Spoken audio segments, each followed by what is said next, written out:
Pride, tradition, heart-pounding action, heart-pounding action, gut-wrenching play, gut-wrenching, bone-rattling thrill. North Laurel football is now on the air with our team of broadcast pros, Joel, Adam, and Jerry. Presented by London Power Equipment, Kentucky Farm Bureau Agent Jimmy Storm, EC Porter IGA, Second Mile Behavioral Health, XL Physical Therapy, Laurel County Sheriff John Root. Also thanks to Gondolier Italian Restaurant, Petrie Dental Services, Heaven's Hour on your radio, and Fat Butts Barbecue. Now, from our team to your home, here's game action from the Jaguar Broadcasting Network.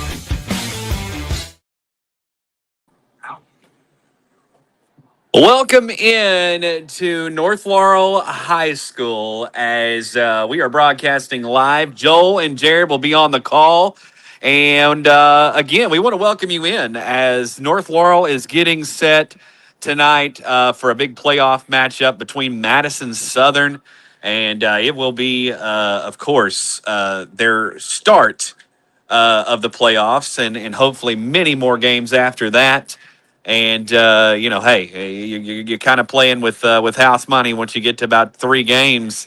You never know what can happen, and anything can happen. It's the beauty of Kentucky football in November. But my name's Adam. We got Jared and Joel. They are on the call, and we will go ahead. We're going to step aside. We're going to take a break, and when we return, they will be on the call to take it live from North Laurel High School. It is Jaguar football on 98.5 WJTE, North Laurel Nation, alongside the Jaguar Broadcasting Network.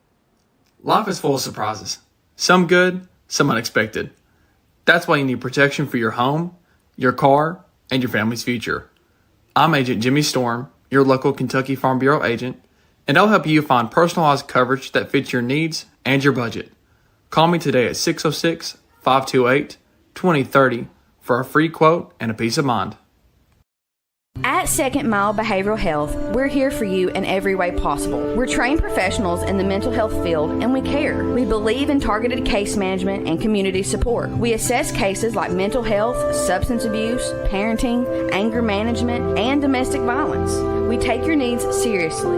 You can find us on social media or go to secondmilebehavioral.com. Our phone number, 606-657-5504. Matthew chapter 5, verse 41 says, "And whoever compels you to go 1 mile, go with him 2. That's us, Second Mile Behavioral Health. XL Physical Therapy at 87 CVB Drive in London. Eliminate pain, improve mobility. We even offer stroke recovery, sports recovery, and we can help you avoid surgery in some cases. Take it from someone who knows. XL Physical Therapy is the best around. Phone 606-877-4673 or find XL Physical Therapy on Facebook. Let Tanya and her staff of caring professionals at XL Physical Therapy take care of you. Since 2010, John Root has proudly served as your Laurel County Sheriff, now ready to serve in their new location at 1380 East Highway 192 in London, Monday through Friday 8 to 4. John Root, providing a safe, secure place for the residents of and visitors to our fine county of Laurel, and he proudly supports all area youth activities. At EC Porter IGA in London, owners Stuart and Ernest Matt House have always took great pride in the fact that they're a locally owned business. And because of that commitment, they've taken great care of generations of local grocery customers. EC Porter IGA in East London on 4th Street, where we love our local student athletes and their families. Hey everyone, join Heaven's Hour with Elijah Jervis, Ethan Eversole, Jonathan Gibson, and J.J. Combs each Saturday at 9 a.m. on 98.5 WJTE, The Light of London, and on Facebook and YouTube, where we break down the Word and bring it to life for you with Bible-based preaching and teaching for this generation. And he said unto them, Go ye into all the world and preach the gospel to every creature. Heaven's Hour each Saturday at 9, with an encore presentation at 9 p.m. on Sunday nights on 98.5 WJTE, The Light of London. At London Power Equipment, power means service, power means protection, and most of all, power means power. Power. With technicians certified in Briggs, Kawasaki, Kohler, and Honda. And we offer for sale brands like Grasshopper, Echo, Husqvarna, DR, and Generac. We service and repair most outdoor power equipment brands. And if it's work gear, we've got you covered too. With arborist, forestry, and lineman gear. At 1680 Highway 192 East, we're open weekdays 8 to 5. With options for financing. We are locally owned and operated. Find LPE on Facebook or phone 606-389-5535 for London Power Equipment. Gondolier Italian Restaurant of London is a proud supporter of North Laurel Athletics. Locally owned and operated, Doyle Jones and his family and staff use only the freshest ingredients with the largest menu selection around. Here are just a few of the things folks are saying about Gondolier. Fast, friendly service. Everything was delicious. While another satisfied customer says great service and staff. The food is amazing and has yet to disappoint. GondelierofLondon.com. North Laurel and Gondolier are a winning team. Who doesn't love a smile? At Dr. William Todd Petrie Dental, we care about you. While comparing costs for dental services, always read the fine print. At Petrie Dental, there are no hidden costs, and we are now accepting new patients. Plus, most major insurances are taken. Free exams, high-quality dentures. Don't wait. Petrie Dental, north of London on US 25, 606-843-6476. A proud supporter of North Laurel. Fat Butts Barbecue has a new location in London, just north of the Kentucky State Police Post. Find our amazing menu on Facebook and online at fatbuttsbbq.com. That's PHATBUTTZBBQ.com. Whether it's a hankin' for some loaded nachos or pulled pork or sliced beef, also don't forget our delicious blown-up burnt ends and our outstanding ranch-based potato salad. There are so many mouth-watering menu items you'll just have to taste and see for yourself. Fat Butts, lunch or dinner, US 25 north of London in the Pittsburgh Plaza. Phone 606-712-4026.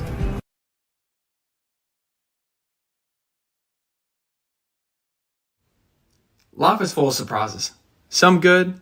At London Power Equipment, power means service, power means protection, and most of all, power means power. Power. With technicians certified in Briggs, Kawasaki, Kohler, and Honda. And we offer for sale brands like Grasshopper, Echo, Husqvarna, DR, and Generac. We service and repair most outdoor power equipment brands. And if it's work gear, we've got you covered too. With arborist, forestry, and lineman gear. At 1680 Highway 192 East, we're open weekdays 8 to 5. With options for financing, we are locally owned and operated. Find LPE on Facebook or phone 606-389-5535 for London Power Equipment. Since 2010, John Root has proudly served as your Laurel County Sheriff. Now ready to serve in their new location at 1380 East Highway 192 in London. Monday through Friday, 8 to 4. John Root, providing a safe, secure place for the residents of and visitors to our fine county of Laurel, and he proudly supports all area youth activities. At E.C. Porter IGA in London, owners Stuart and Ernest Matt House have always took great pride in the fact that they're a locally owned business. And because of that commitment, they've taken great care of generations of local grocery customers. E.C. Porter IGA in East London on 4th Street, where we love our local student athletes and their families.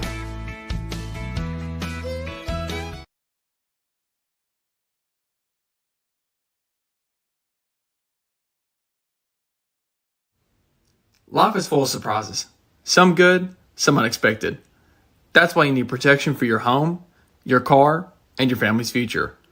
I'm Agent Jimmy Storm, your local Kentucky Farm Bureau agent, and I'll help you find personalized coverage that fits your needs and your budget. Call me today at 606-528-2030 for a free quote and a peace of mind.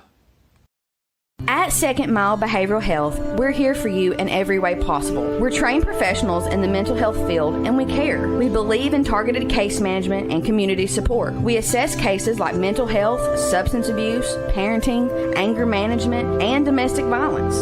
We take your needs seriously. You can find us on social media or go to secondmilebehavioral.com. Our phone number, 606-657-5504. Matthew chapter 5 verse 41 says, "And whoever compels you to go 1 mile, go with him too." That's us, Second Mile Behavioral Health. XL Physical Therapy at 87 CVB Drive in London. Eliminate pain, improve mobility. We even offer stroke recovery, sports recovery, and we can help you avoid surgery in some cases. Take it from someone who knows. XL Physical Therapy is the best around. Phone 606-877-4673 or find XL Physical Therapy on Facebook. Let Tanya and her staff of caring professionals at XL Physical Therapy take care of you. It's the first round of playoffs. All the pre-work, all the summer workouts, regular season, it's done. The real season begins tonight, Jared, as the North Laurel Jaguars coming with an 8-2 record, taking on the Eagles of Madison Southern with a 3-7 record. Yep, that's right. All this, they started sometime in June. They had some practices in June. You know, your practices early in July. They've been working their way all the way up to this for this playoff game, this playoff run. And we'll see what they can do tonight. They've got such a good team here at North Laurel this year. The sky is the limit for this team, and it starts here tonight against Madison Southern. As we've got the captains coming on the field, getting ready to go out for the toss. So let's step back and kind of just recap the season just a little bit.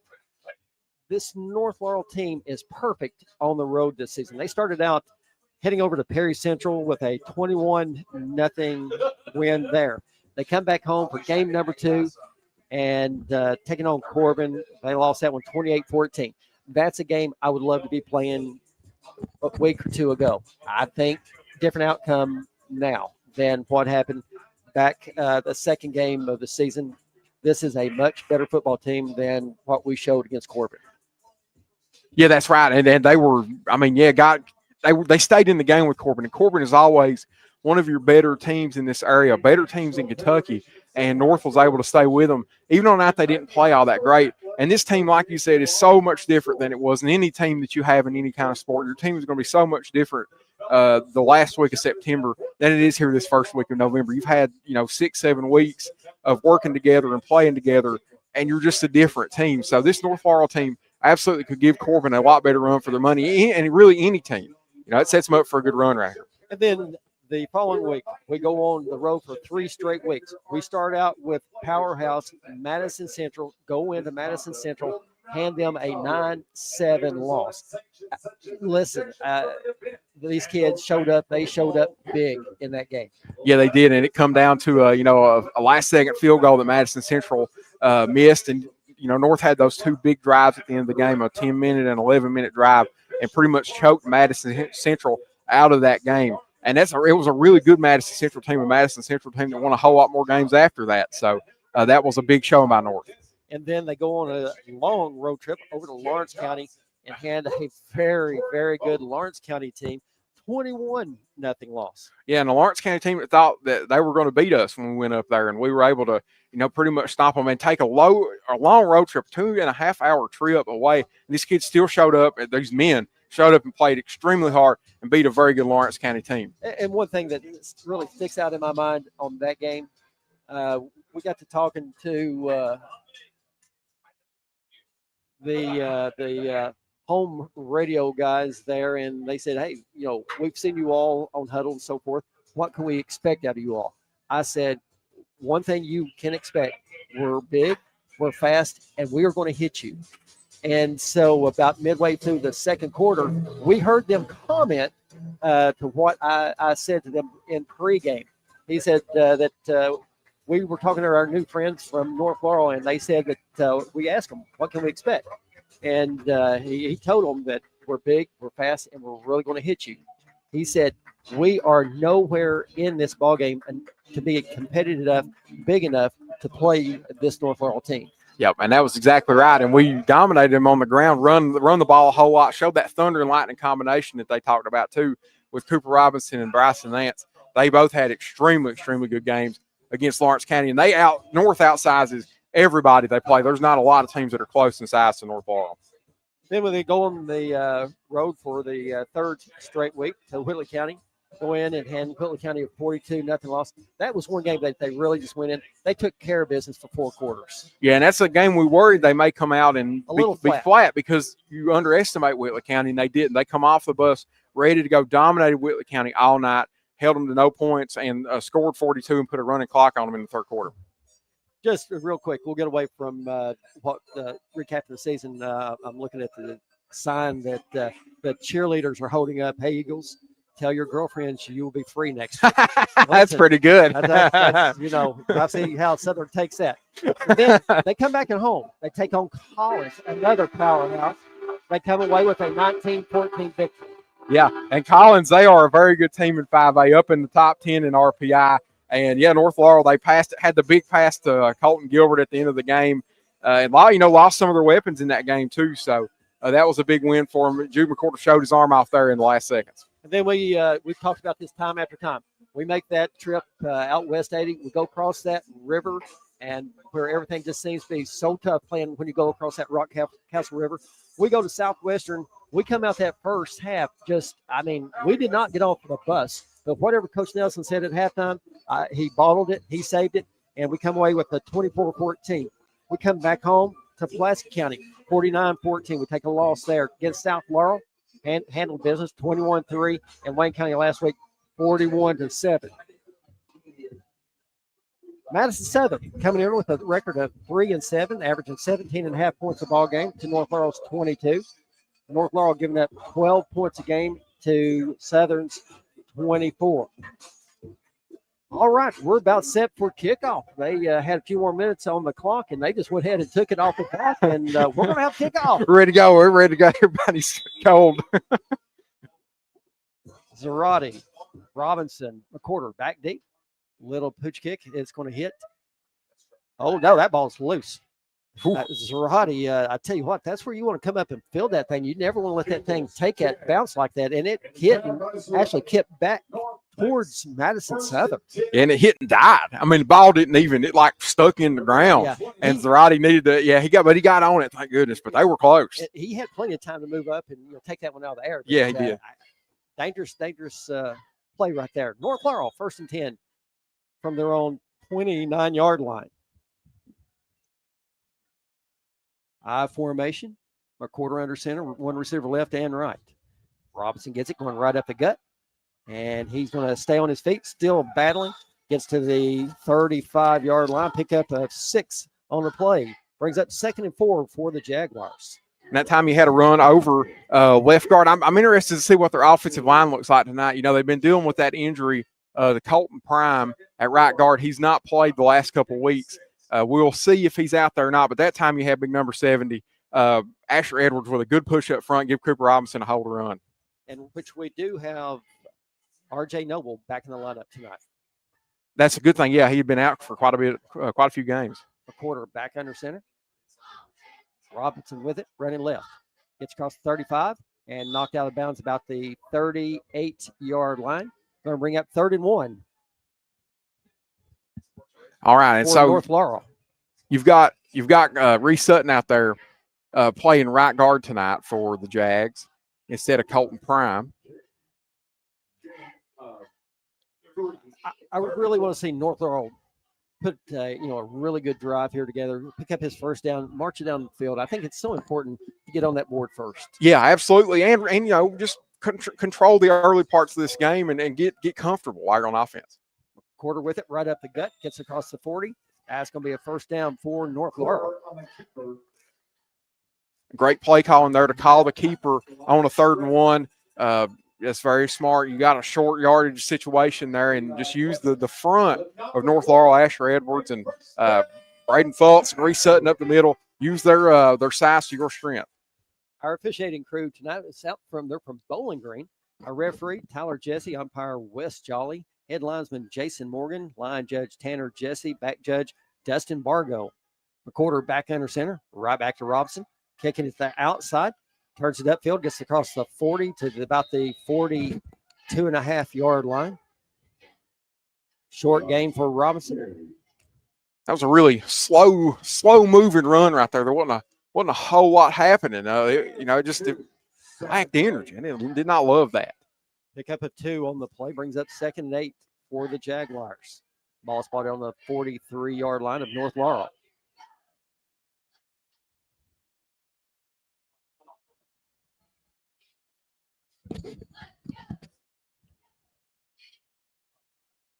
Quarterback under center. Right back to Robinson goes, kicks it to the outside. Across the 45, 50, 45. And he's pushed out of bounds. Oh, that's got to be a flag. Oh, yeah. He shoved him. He was way out of bounds, and he shoved him into the North Laurel bench right there. Knocked over some band equipment, too, yeah. They should have been a flag right there. That should have been, yeah. You can't, once they're out of bounds and the play's over, you got to let them go. You can't hit them like that. So maybe what we're saying, they're going to let them play tonight. That may be what it is. 1st and 10, North Laurel and Madison Southern territory on their own 41-yard line. High formation, the quarter under center. Back to Robinson. Kicks it upfield, gets across the 40 to about the 38-yard line. Pick up a 3 on the play, 2nd and 7. And you would like to see Cooper probably continue to bounce that one outside. That was kind of a stretch play. They had Caleb Roark out in front of him, blocking pretty good. Had the seal over there. Would like to see him keep on going outside instead of cutting it back. McCorder back in the shotgun. Robinson to his right. 2 receivers left and right. Blitz coming. McCorder keeps it. Goes upfield. Following that blocker across the 30. Down to the 15-yard line. Big gain right there for Jude McCorder. About 25 yards on the carry. And you were talking about the offensive line he fought behind. Braden Fultz was clearing people left and right, laying bulldozer for Jude McCorder. Jude put his hand on Braden Fultz's back and said, take me to the promised land. He moved on down inside of 20. 1st and 10, North Laurel from the Madison Southern 16-yard line.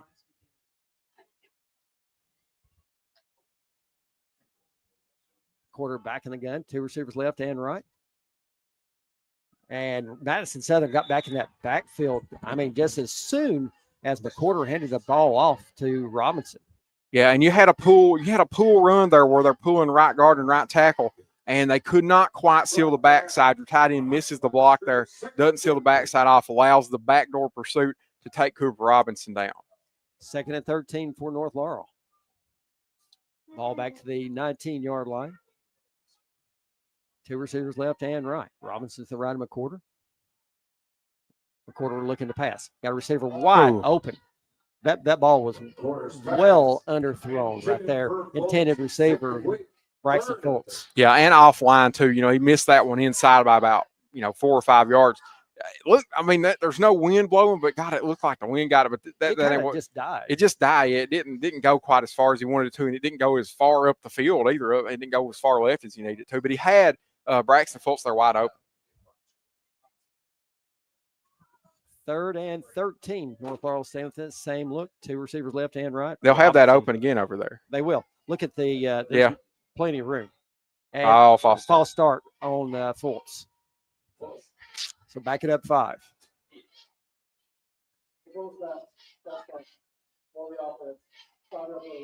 And that takes a hole that you were in and backs it up even farther. And I see Fultz a little bit because Fultz saw what he had out in front of him. He had nothing but yards. He had 15 yards easy. Yeah, he did. Because you've got the safety lined up over top of him, and the corner's going to take whatever route they run over there. So he had, it was wide open. It was going to be wide open. You just turn. Corner just hits him right off the line of scrimmage. It's still there. It's there. It's still there right now. It is still. It's exactly right. McCorder dropping back and looking to pass. And he's flushed out of the pocket and looking throw, makes one man miss. Ooh. Down to 15, down to the 10, and that's where he's going to be taken down. He's going to be about 3 to 4 yards shy of the first down. And that man, extremely good ball carrier vision by Jude McCorder. I mean, good vision by him as a quarterback, seeing there wasn't anything open. They dropped all these zones back to the line of scrimmage or the line of game, so there's nothing open downfield. But what Jude does is he kind of faked inside there, showed those outside zones he may be trying to take it upfield, and then cut back outside of them and gained a couple more yards like that. 4th and 4 of North Laurel. I think at this point you absolutely go for it. I think it's a great call. 2 receivers left and right. Robinson to the right. Quarter takes a snap. And I tell you what, they brought to Madison Southern brought the outside corner right there on a blitz, and McCorder never had an opportunity to get rid of the ball. Robinson, I think, took off, and I think he was coming over here to the left side, and that left that guy completely unblocked. You have to see those things from the line of scrimmage, right? When you see that corner creeping up there on the edge of the line of scrimmage, the running back, you've got to leave him in a check there, especially in a situation like that where they're bound to blitz. Got to leave him in a check and see if there's going to be a cornerback blitzing or not. That's a big turnover for North. Gabe Beard in at quarterback for the Eagles. 2 receivers left and right. It's complete out to 8. And he's going to be taken out of bounds at the 15-yard line. Was complete and taken McCoy.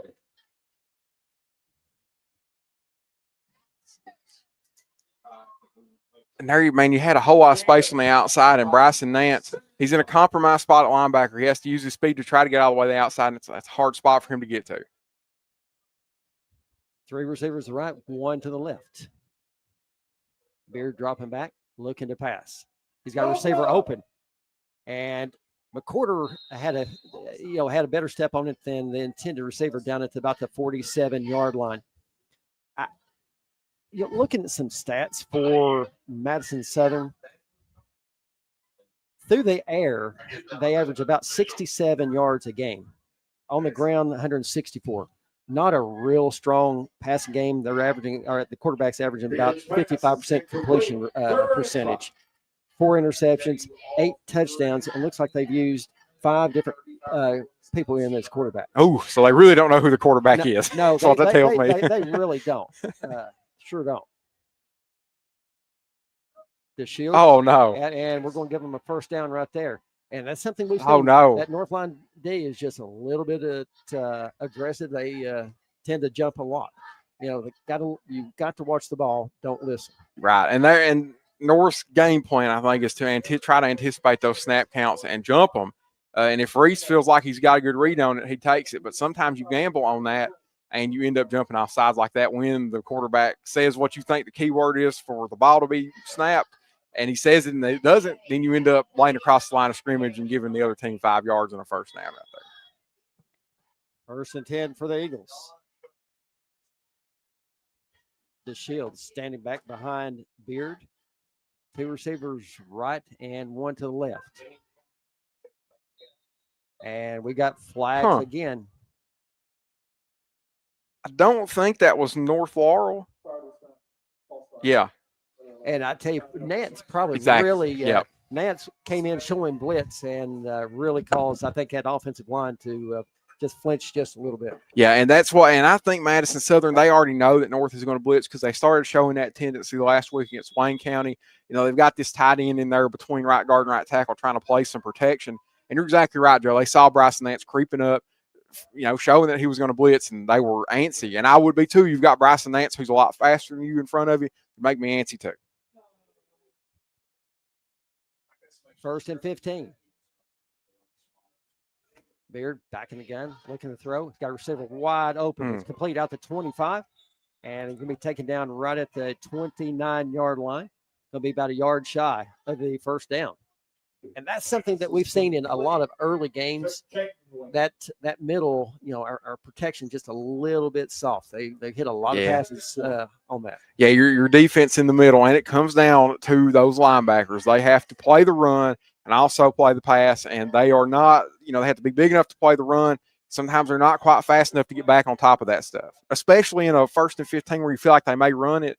You're at a disadvantage. 3 receivers right, 1 left. And it's complete. Out at the 33, gets to the 34. That's first down Southern.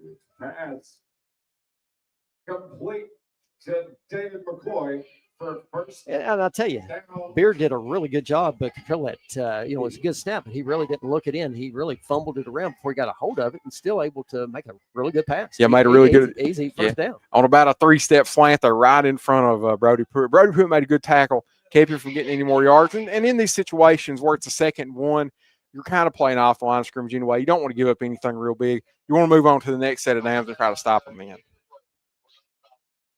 2 receivers right and left. The Shields to the left of Beard. 1st and 10, Eagles. Dropping back and looking to pass. And he's going to be taken down all the way back at the 23-yard line. Big tackle and sacked by number 15, Caleb Roark.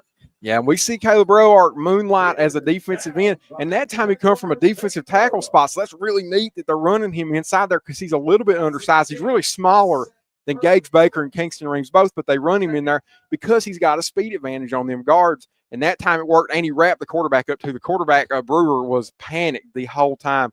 Never could get away, didn't make the decision to get away from Colton Gilbert fast enough, ended up getting sacked right there. Good job by Caleb Roark. 2nd and 20 for the Eagles. Ball back on the 25-yard line.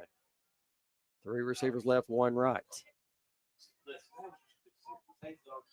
The Shields to the left of Beard. Uh-oh. Just about jumped again. I'll tell you, and there's whistles.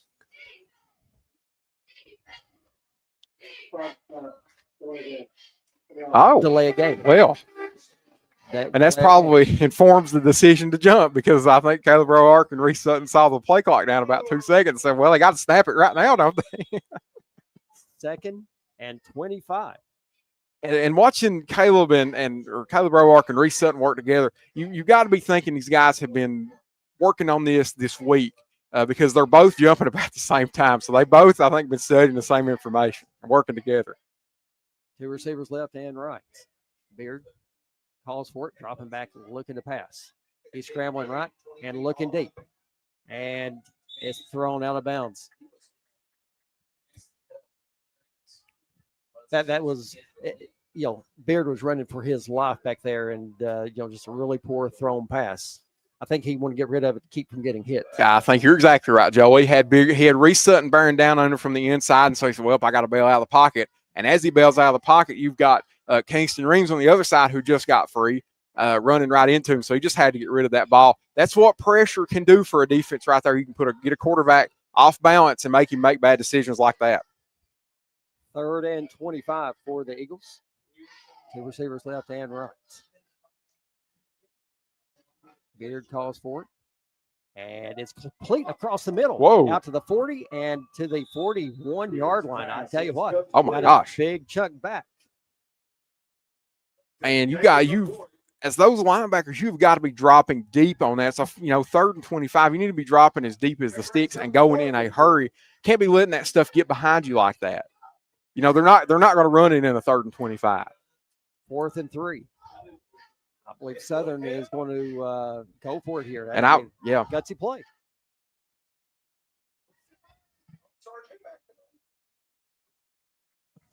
Watch the ball. Don't listen. Watch the ball. That's right. 2 receivers left and right. Man in motion left. Dropping back, looking to pass. And dumps it across the middle, nearly intercepted. And Southern is going to turn it over on downs. So good starting field position for North Laurel. And perfect work by Brody Pruitt there. We've been talking about him. He had a couple of passes completed over top of his head. That time they tried to run pretty much the same action, just putting something inside the middle of the field against Brody Pruitt about the line to gain. Brody was on top of it, played it perfect, and really stayed with him even through his second route because, he had enough time to reroute himself. And Brody stayed with him the whole way. Great job by Brody Pruitt.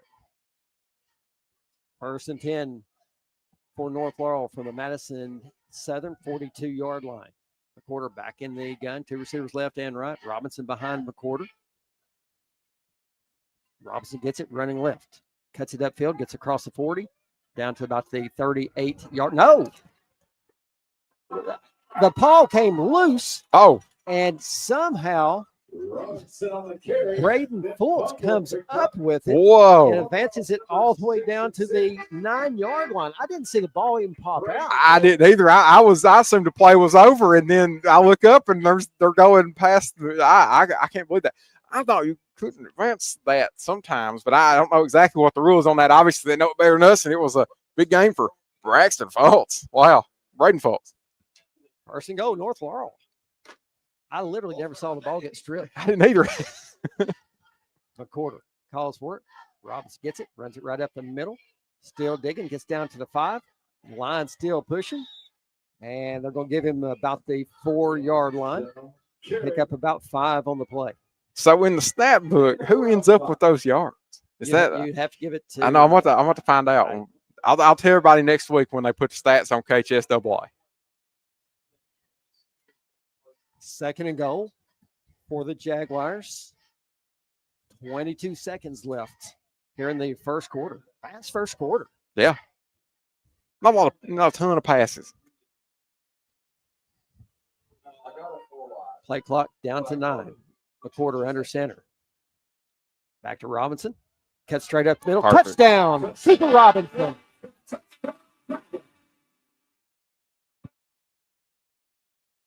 Hey, and there's Colton Prime back out on the field. Man, you got to give a call to the left side of the North Laurel defensive line or offensive line, man. Zach Philpott and Braden Fultz over there cleared out a big hole for Cooper to run through. Has to go back and pat them guys on the head. So thank you very much. I appreciate that.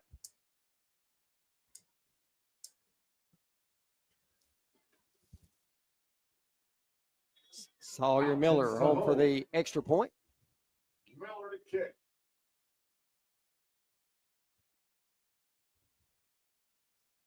Good snap. Kick is up. And right down the middle it goes. 7-0. North Laurel on top of Madison Southern. Friday Night Lights is brought to you by North Laurel Nation, official home of the North Laurel Athletics and the Jaguar Broadcasting Network.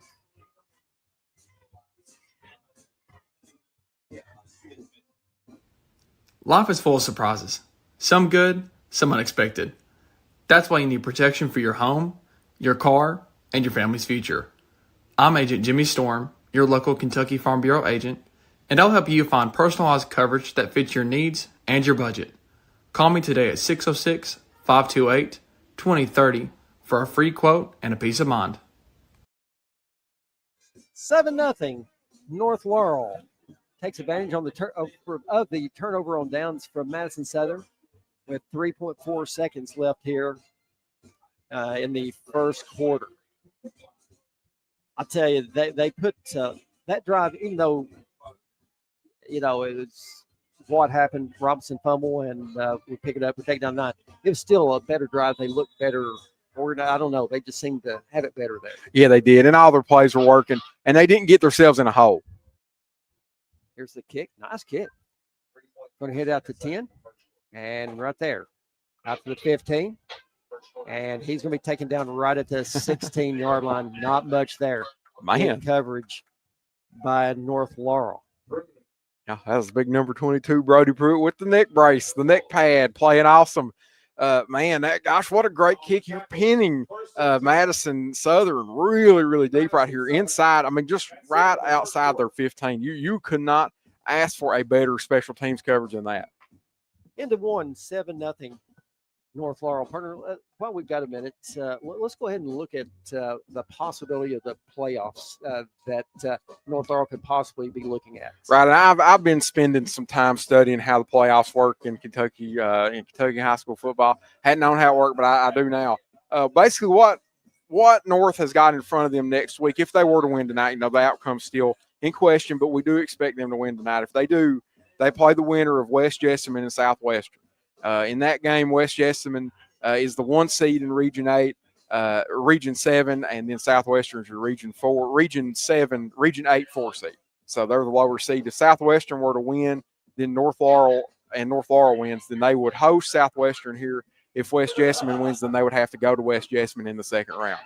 More than likely, we're expecting West Jessamine to win that game. Southwestern in the bottom part of RPI. West Jessamine's quite a bit up there. So we're expecting them to win that one.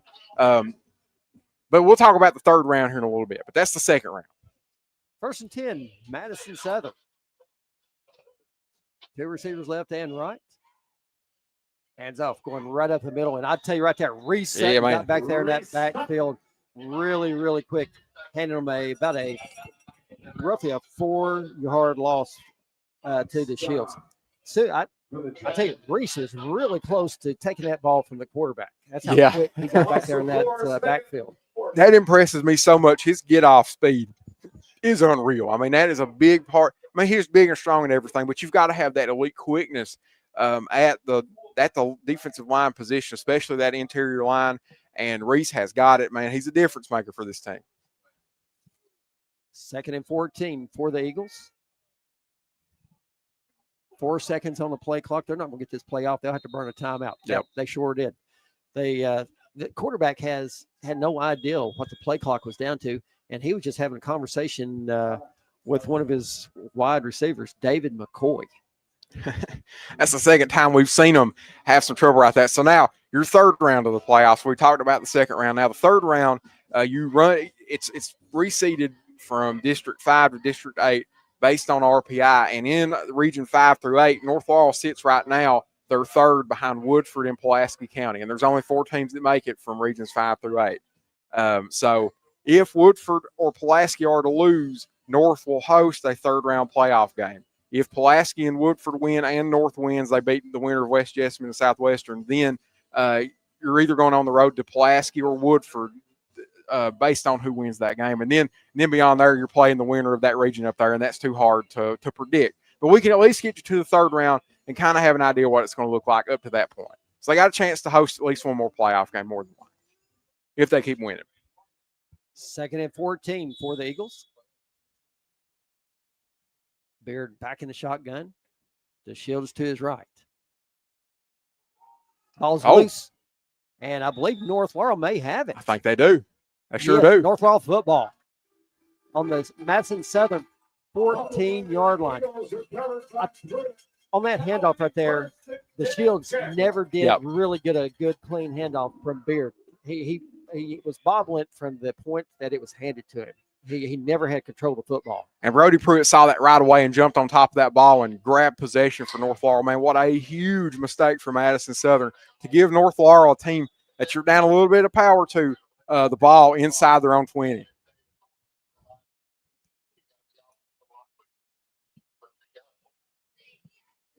A quarterback in the gun.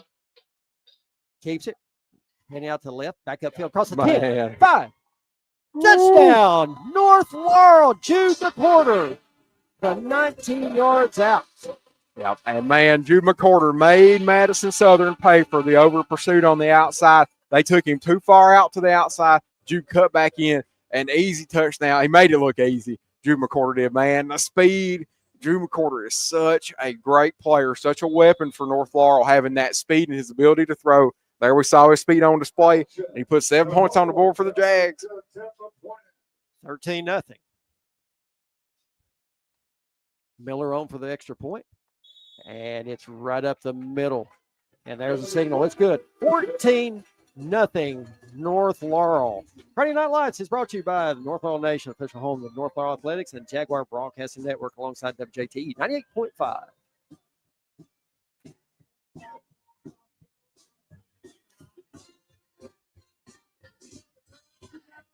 Since 2010, John Root has proudly served as your Laurel County Sheriff, now ready to serve in their new location at 1380 East Highway 192 in London, Monday through Friday, 8 to 4. John Root, providing a safe, secure place for the residents of and visitors to our fine county of Laurel, and he proudly supports all area youth activities. 14-0 North Laurel on top of Madison Southern. 10:58 left here in the second quarter. I tell you, Coach Nelson, and that's something we will talk about a little bit later also. What a job he's done in his second year. I know. I mean, honestly. This program's come a long way since the start of 24. Miller with the kick, takes it at about the 10, out to the 15 to the 20, 25. And he's taken down at the 26-yard line. What a tackle right there, but by Jude McCorder. on Caden Chastain. Mr. Do It All, Jude McCorder. I mean, he does. The kid, you really don't want to put your quarterback in all these type of situations, but listen, he's it.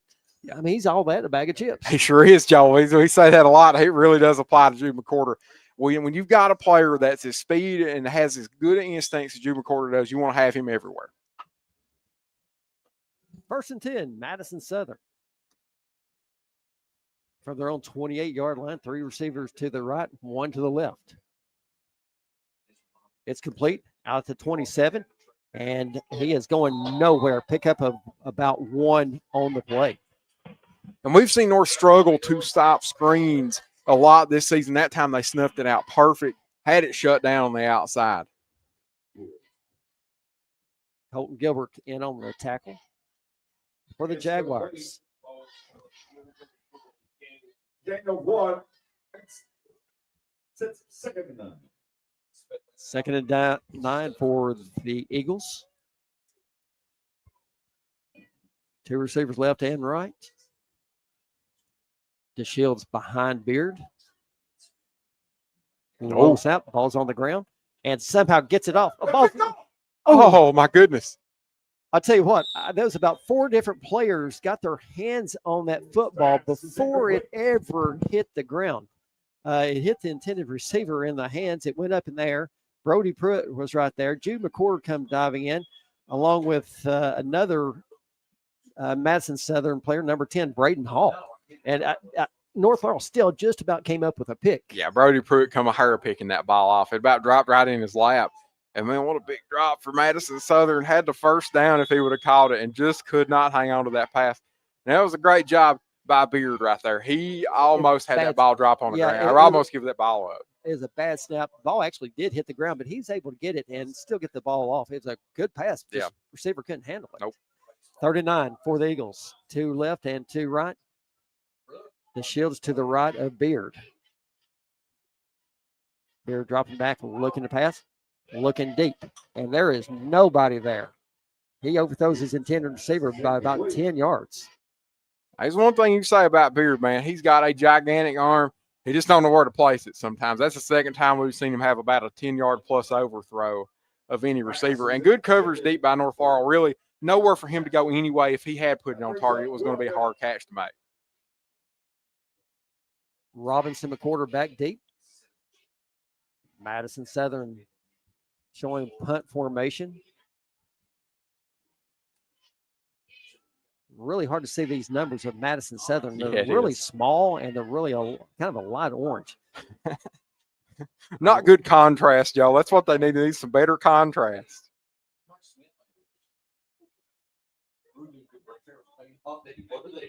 Good snap. End over end punt. It's going to hit it to about the 50 and take a Madison Southern bounce all the way down to the North Laurel 36-yard line where they'll be taking over 1st and 10. Finally got a number on the punter for Madison Southern. It'll be number 37, Cam Adams. Okay. Good punt by Cam Adams. And now focus shifts to the offense. You got to have – we want another one of them big, long drives to run a lot of this clock off. But honestly, with this team, with explosive they've been, as explosive as they've been on the ground, they may not be able to control the clock like that because they might score.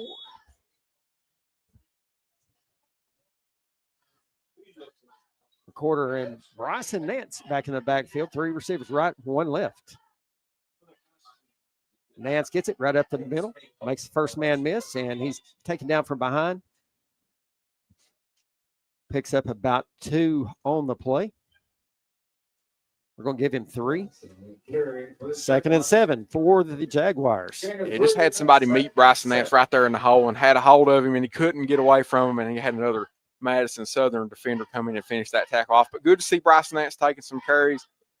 Still nursing that injury a little bit that he had about a month ago.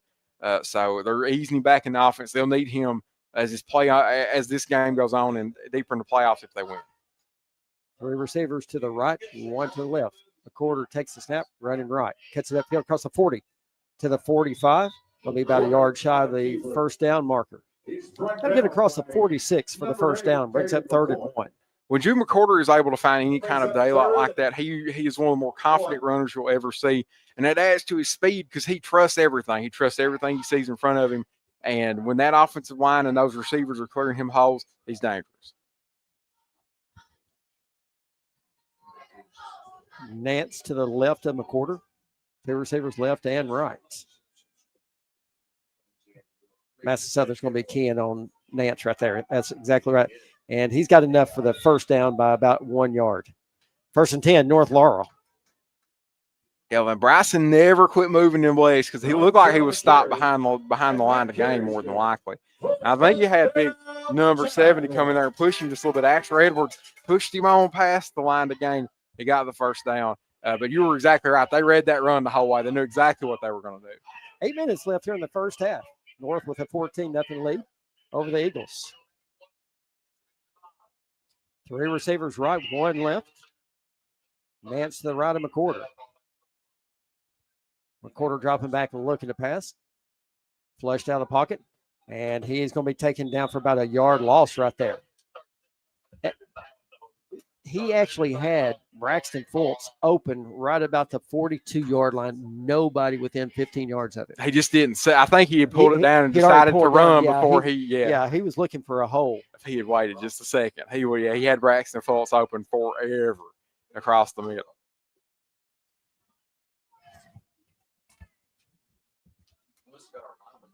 Second and 11 for North Laurel. 2 receivers left and right. Quarter dropping back, looking to pass, and it's complete out to Gilbert at the 50-yard line. But quarters back. 3rd and 8 for North Laurel.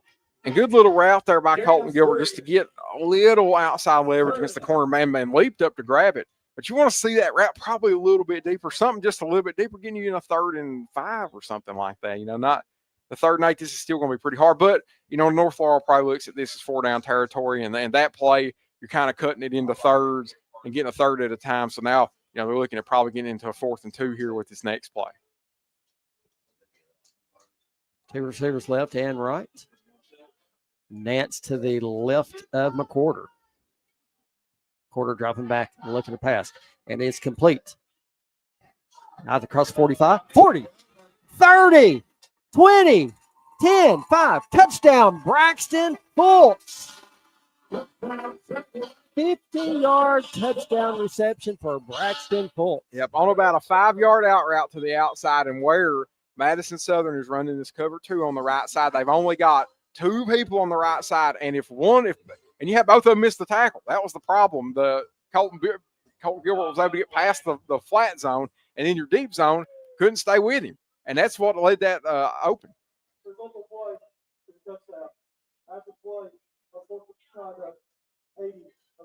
Oh. So after the touchdown stands, R.J. Noble gets called for unsportsmanlike conduct. So the penalty be assessed on the kickoff. That's a good thing it was on the kickoff because that would have made an extra point right here just about impossible. I disagree with that. I'm really, really impressed with how Sawyer Miller has come on. That's true. I tell you, this kid has really come on strong. Good snap. And it's blocked. And it's coming from that outside on the right side. A lot of speed coming from that corner. Got back there in the backfield on that one. Yeah, they have been close a couple times to getting on top of them. And they finally got it.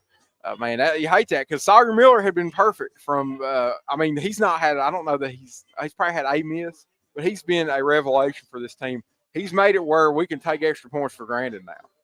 You know what I'm saying? Like we had that with Cam Anderson where we knew Cam Anderson probably was going to make it, but now you've still got that with Sawyer Miller. Sawyer Miller just doesn't quite have the range that Cam Anderson does, but there's not a lot of kids in high school that do. But it's nice to have those extra points. You can't go for 2 every single time. It's just not a possibility. So it's good for them to have Sawyer Miller. I really think Sawyer Miller is good from about 30. You think so? I really do.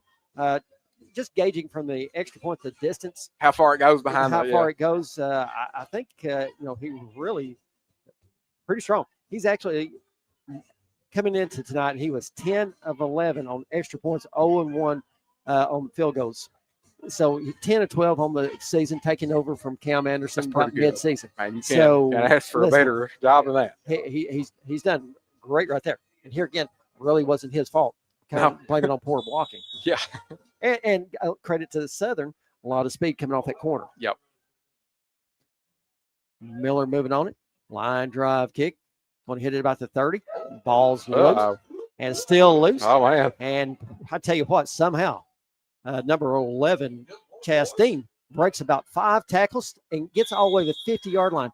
You know, guys, I mean, there's no excuse for him getting – I mean, he couldn't pick up the football. We was all over him back at about the 28-yard line, and we missed multiple tackles right there. Just over pursuit. Who you had over pursuit a bunch here and the missed tackles, yeah. We talked about this last week, their coverage on kickoffs. I know, struggles. They really struggled last week, and that was a struggle. That was not good. Got to do better on this coverage. That matters. You can't be setting your offense up at the 50 or your defense up at the 50 every time. That is exactly right. 3 receivers right, and got a player late coming on the field. Play clock down to 10. And we're moving here. Beard back in the gun. 3 receivers right, 2 left. Beard looking to pass. Flushed out of the pocket. That's holding right there.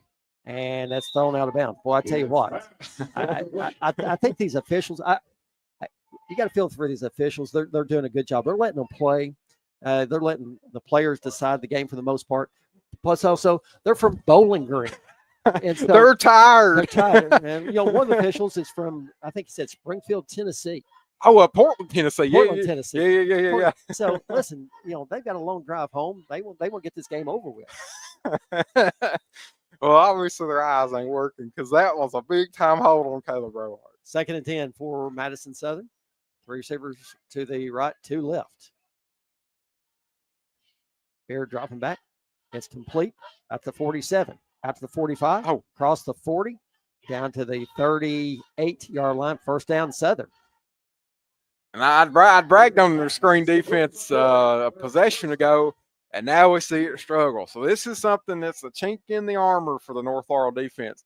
They struggle against screens, and a lot of it's because, like we talked about, they give a lot of space. And when you do that, your corners and safeties and linebackers can't quite get over to that. So that's something that's going to be there for teams. Those screens are.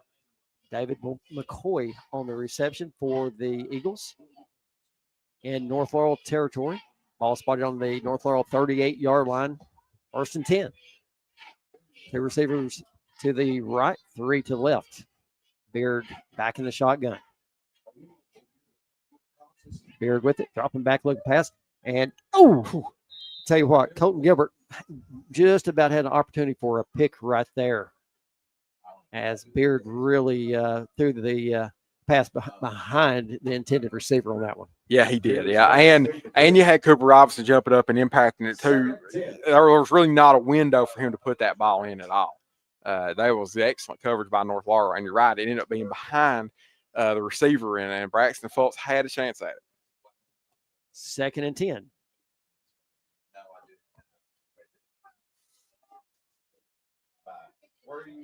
Two receivers to the right, 3 to the left. Beard calls for it. And he's got a receiver wide open at the 25, and just, you know, a poor thrown ball again. Yeah. And he's had, I mean, okay, well, he, you know, the last one the last wide open guy they had, it was a drop. This time you've got the missed throw. So both sides of the equation are not coming together here for Madison Southern in their passing game. Even though they've got stuff open, that's something North Laurel they're going to have to work on. The middle of the field on their defense, they do struggle. They're susceptible to that because they like to play the run so well. 3rd and 10 for Madison Southern. Stay with that same look. 3 to the left, 2 to the right. Beard with us now. He's going to keep it, go right up the gut. Across the 35 to the 30, and he's going to get right at the first down marker. It's just going to depend on the spot on the first down. And I believe Beard is down. He's he reached down and grabbing hold of an ankle, or possibly a left knee. It's left ankle or left knee, one of the two. We'll take a second to thank some of our sponsors. At EC Porter IGA in London, owner Stuart and Ernest Matt House have always took great pride in the fact that they're a locally owned business, and because of that commitment, they've taken great care of generations of local grocery customers. IGA in East London on 4th Street. We love our local student athletes. If you're not in the mood to cook tonight, head over to Fat Butts Barbecue, pick up a family meal that feeds 4 to 6 people starting at just $45.99. That includes 1 meat, 2 sides, and bread. At London Power Equipment, power means power, and getting to know Brad and Jessica Baker and their friendly staff equals savings for you.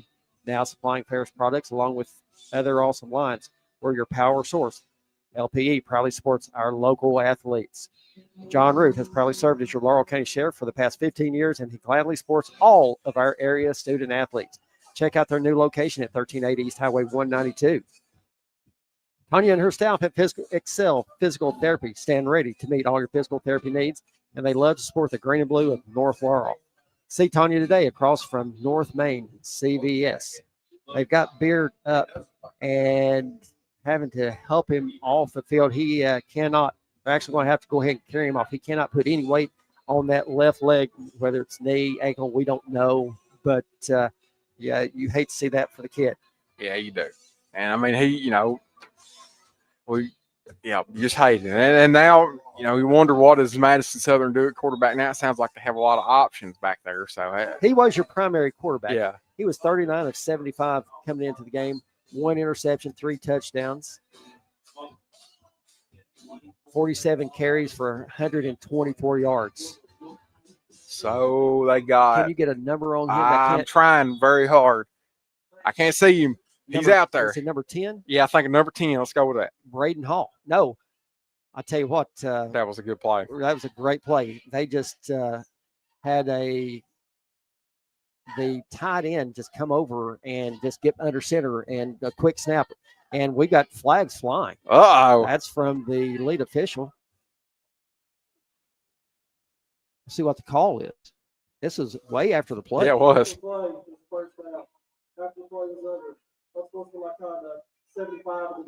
Oh, no. So after the play, unsportsmanlike against Reese Sutton.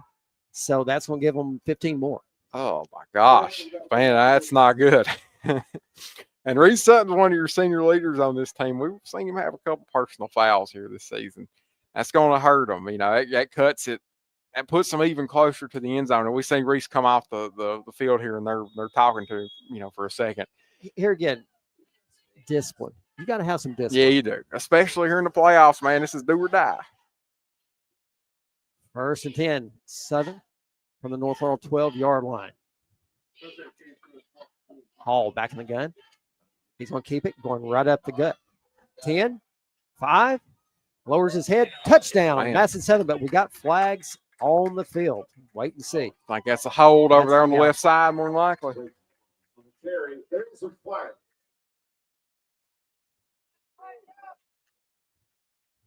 And that's what it's going to be.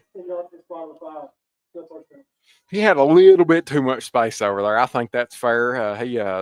There was not a lot of Jag defenders on that side over there. So, yeah, I think that was definitely a hold. And that's going to put them in a 1st and 20, give back some of that personal foul penalty. One thing about Braden Hall's got a lot of speed. Yeah, he does. And that's going to be that's what they're going to have to watch for here. We don't know what his arm looks like. We'll find out. I'm going to give you. I'm going to tell you that right now.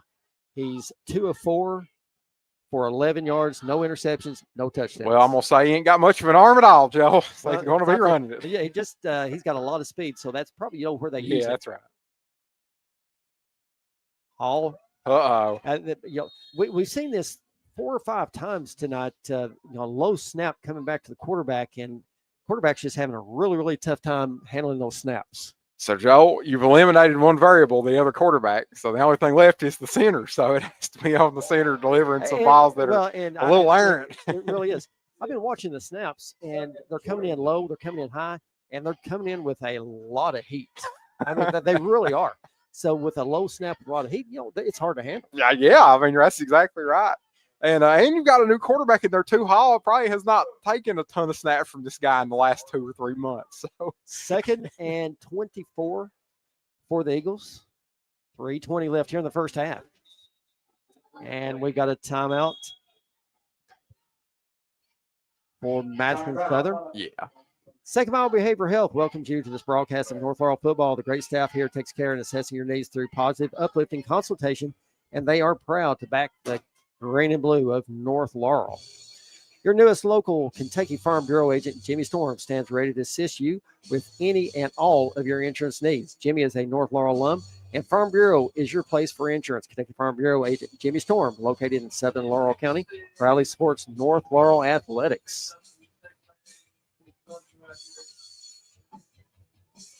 You know, we've talked about it. We saw it a lot more last year, Jared, going back thinking about it. The discipline on this North Laurel team. We saw just multiple personal fouls last year. Yeah, we did. And it has improved tremendously this year. Yeah, this is not an often penalized team, but they do still that's still a little bit of a problem. Listen, I get it. You know, they want to hit somebody. They really do. It's easier to pull a rope than push it. So you'd rather have them that aggressive. Just got to dial it back a little bit. Hall back in the gun. Shields to his left. Man in motion to the right. Two receivers left. Quick pitch out to the Shields. Oh, my gosh. It's a pass wide open. No, don't call the pitch. No. Pass interference in the end no. zone. And, you know, it was really close. I can't really argue against that. Robinson, it was close.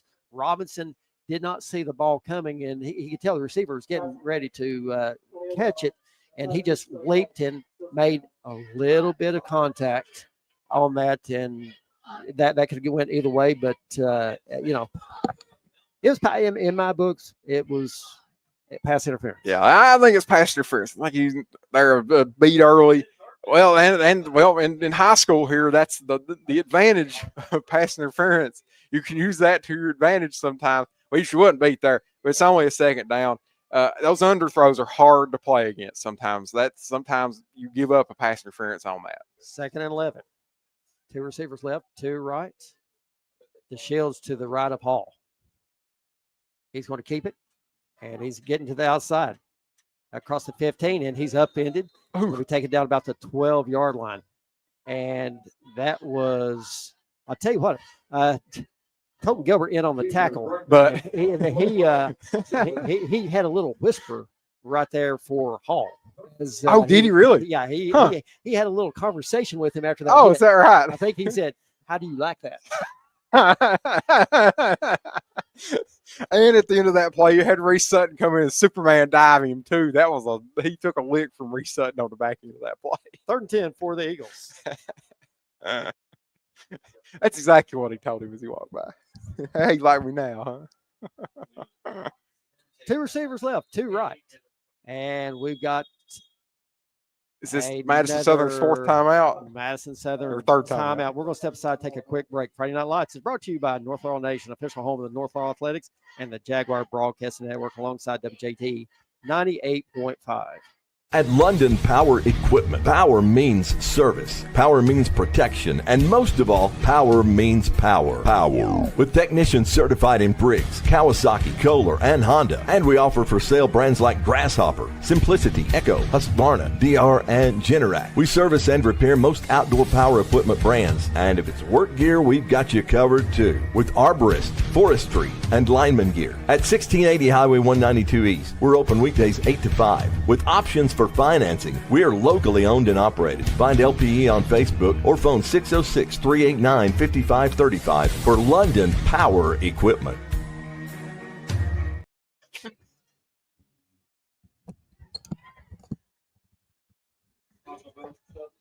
$20-0. North Laurel on top of Madison Southern. 2:21 left here in the first half. I got to lock back in here. Joel's been making me laugh during the commercial break. Two receivers left, two right. The Shields to the left of Hall. 3rd and a long 10. Hall's going to keep it now. He's going to pass. He's got a receiver open in the corner. Oh, man. McCorder interceptions it to 1. Dives out to the 10-yard line. I tell you what, as old as I am and the knees that I've got, I could have got that. I wondered. I was going to say, man, even a baby could have picked that ball off. Yeah, that was televised. He did a good job in the beginning trying to televise. I mean, just disguise that. But when he pulled up, and that he just put way too much air under that. Yeah, that was the. And he ain't no quarterback. He's not got a lot of time in at that position. No. He's got a lot of growing to do in that position. 1st and 10, North Laurel. 2 receivers right, 2 left. McCorder dropping back, looking to pass. Oh, he's got a receiver wide open. Come on, baby. It's a little bit underthrown, and it's going to be PI. batted down at the 40. No, I'm not calling the PI on that either. Intended receiver, number 16, Colton Gilbert. Anytime I see contact down there, I'm like, oh, throw it. Gilbert actually had about a 2-step lead on his defender. Ball just a little bit underthrown, and Gilbert had to slow up, come back for it just a little, gave the defender time to catch back up. And that's a hard throw. Jude would have to he just ain't quite got that. He needed to probably cut loose that one a little bit earlier. Yeah, if he'd cut it loose a little earlier, he would have had it. Yeah. 2nd and 10. 2 receivers left and right. Right back to Robinson. And not much there. Going to get about 1 on the play. Brings up 3rd and 9. But I like taking the risk there. You had him open, and even if it's an underthrow where the receiver has to come back to the ball, that puts the defender in a compromised spot where his chances of getting called for PI go up way higher. And they almost got him. I think it was really close. But that's a good play call. I like going deep like that, and if you underthrow it, you got a chance at PI. 3rd and 9 for North Laurel. 2 receivers left and right. Nance to the left of McCorder. That's Robinson. McCorder keeps it, cuts up field, and he's going to lose the yard, puts it back at the 10-yard line, brings up 4th and 10. I'm not sure how serious North Laurel was there about moving this ball. Under 2 minutes to go in Madison Southern with 0 timeouts. I'm not sure they were not going to be too aggressive here, especially knowing they don't get the ball to start the half, but up 20 points. I think they just kind of backed it off here a little bit. I don't know. 1st and 10, they go for about a 40-yard pass play. Pretty aggressive. That's pretty great. And then 2nd and 3rd down, they run it. They punted after they missed it. 4th and 10, trying to let that clock run a little bit. 42 seconds, and they'll call a timeout right there down at the 1 second left on the play clock. So Nelson trying to burn all the time he can and did. 38.3 seconds left here in the first half. North Laurel, will have to punt the ball here. They just got to focus getting a good snap, getting a foot on it. I know we saw a couple of weeks ago a line drive punt into the back of our offensive line. We just got to get a good punt off here, back them up to the 40-yard line, 45-yard line, and play a couple of good possessions, no timeouts for Madison Southern. Yeah, Andrew, that's what you're playing here. As long as you get that off, you don't want to have any disasters here and have some, like you said, block kick or a bad snap or something that goes out of the back of the end zone and you give them points for free. Don't want to do that. If you get a good punt off here, you're really limiting their chances to come back and put any more points on the board. With 38 seconds left and no timeouts, the probability is not high than coming back and putting any points on the board. We don't know what the kicker looks like. So we don't know what his field goal range is. It could be he could hit it from the 30. You never know, but with 38 seconds left and no timeout, it's going to be hard for Madison Southern to score. Extra points, he's 19 of 19. Field goals 1 of 2. Well, he can at least kick it from 17. Back deep for Southern, number 8, David McCoy.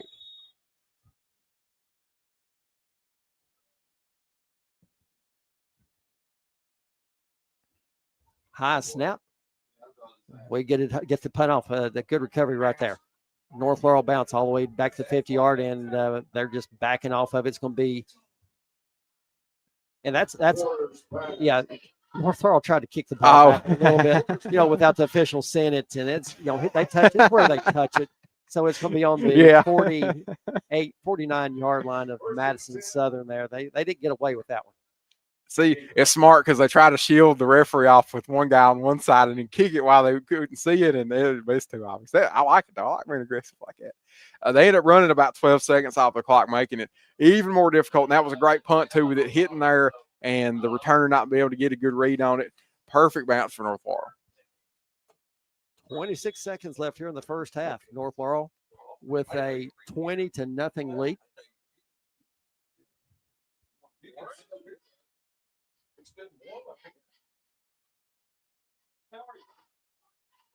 Pass is complete. Now they hit the ground. I think it did. 45 and knocked out of bounds down at the 42-yard. Did that ball not hit the ground? I swear it did. It was close if it didn't. And we got a flag coming in.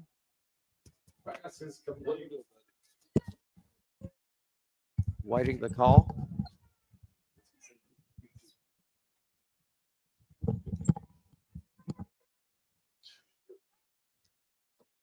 We've got a new quarterback in, number 2, and unfortunately, we do not have him on Really? the roster.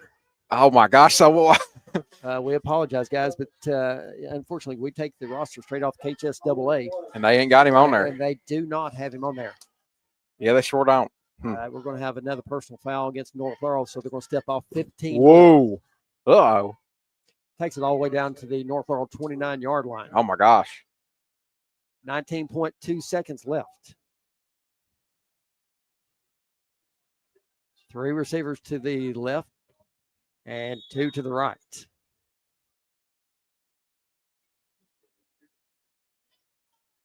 Dropping back, looking to throw.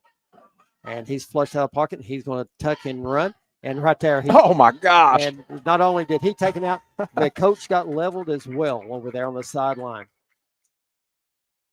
Wait, was that Cooper Robinson? That is Cooper Robinson made that sack right there and took her coach out with him. Coach goes tumbling down the sideline.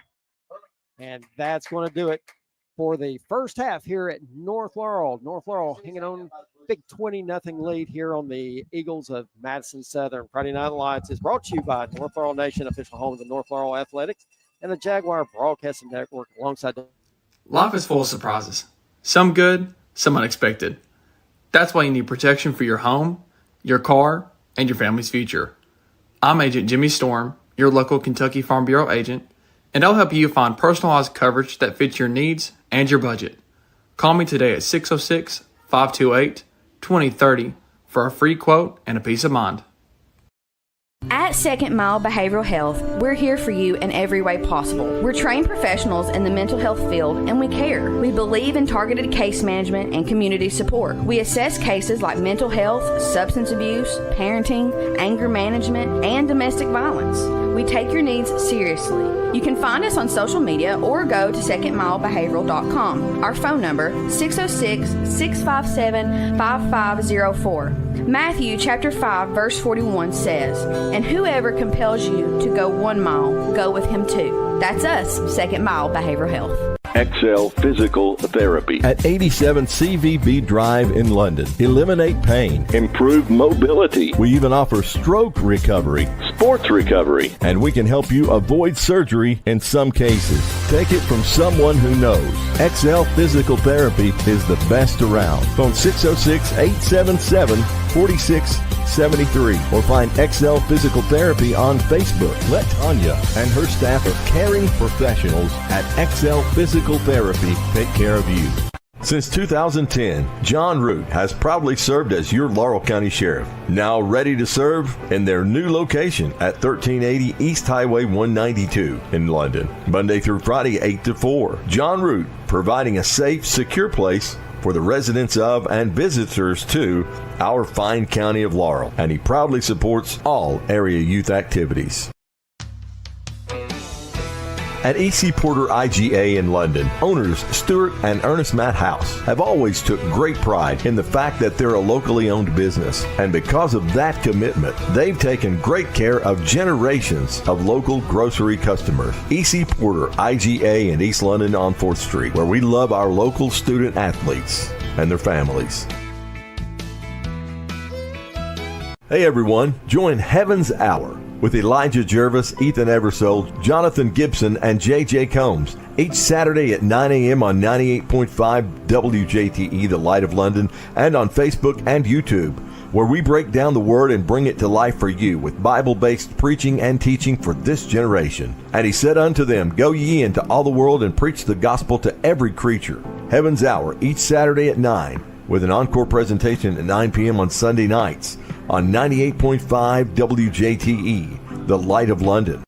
At London Power Equipment, power means service, power means protection, and most of all, power means power. Power. With technicians certified in Briggs, Kawasaki, Kohler, and Honda. And we offer for sale brands like Grasshopper, Echo, Husqvarna, DR, and Generac. We service and repair most outdoor power equipment brands. And if it's work gear, we've got you covered too. With arborist, forestry, and lineman gear. At 1680 Highway 192 East, we're open weekdays 8 to 5. With options for financing, we are locally owned and operated. Find LPE on Facebook or phone 606-389-5535 for London Power Equipment. Gondolier Italian Restaurant of London is a proud supporter of North Laurel Athletics. Locally owned and operated, Doyle Jones and his family and staff use only the freshest ingredients with the largest menu selection around. Here are just a few of the things folks are saying about Gondolier. Fast, friendly service. Everything was delicious. While another satisfied customer says great service and staff. The food is amazing and has yet to disappoint. GondelierofLondon.com. North Laurel and Gondolier are a winning team. Who doesn't love a smile? At Dr. William Todd Petrie Dental, we care about you. While comparing costs for dental services, always read the fine print. At Petrie Dental, there are no hidden costs, and we are now accepting new patients. Plus, most major insurances are taken. Free exams, high-quality dentures. Don't wait. Petrie Dental, north of London on US 25, 606-843-6476. A proud supporter of North Laurel. Fat Butts Barbecue has a new location in London, just north of the Kentucky State Police Post. Find our amazing menu on Facebook and online at fatbuttsbbq.com. That's PHATBUTTZBBQ.com. Whether it's a hankin' for some loaded nachos or pulled pork or sliced beef. Also, don't forget our delicious blown-up burnt-ends and our outstanding ranch-based potato salad. There are so many mouth-watering menu items you'll just have to taste and see for yourself. Fat Butts, lunch or dinner, US 25 north of London in the Pittsburgh Plaza. Phone 606-712-4026. Life is full of surprises. Some good, some unexpected. That's why you need protection for your home, your car, and your family's future. I'm Agent Jimmy Storm, your local Kentucky Farm Bureau agent, and I'll help you find personalized coverage that fits your needs and your budget. Call me today at 606-528-2030 for a free quote and a peace of mind. At Second Mile Behavioral Health, we're here for you in every way possible. We're trained professionals in the mental health field and we care. We believe in targeted case management and community support. We assess cases like mental health, substance abuse, parenting, anger management, and domestic violence. We take your needs seriously. You can find us on social media or go to secondmilebehavioral.com. Our phone number, 606-657-5504. Matthew chapter 5 verse 41 says, "And whoever compels you to go 1 mile, go with him 2. That's us, Second Mile Behavioral Health.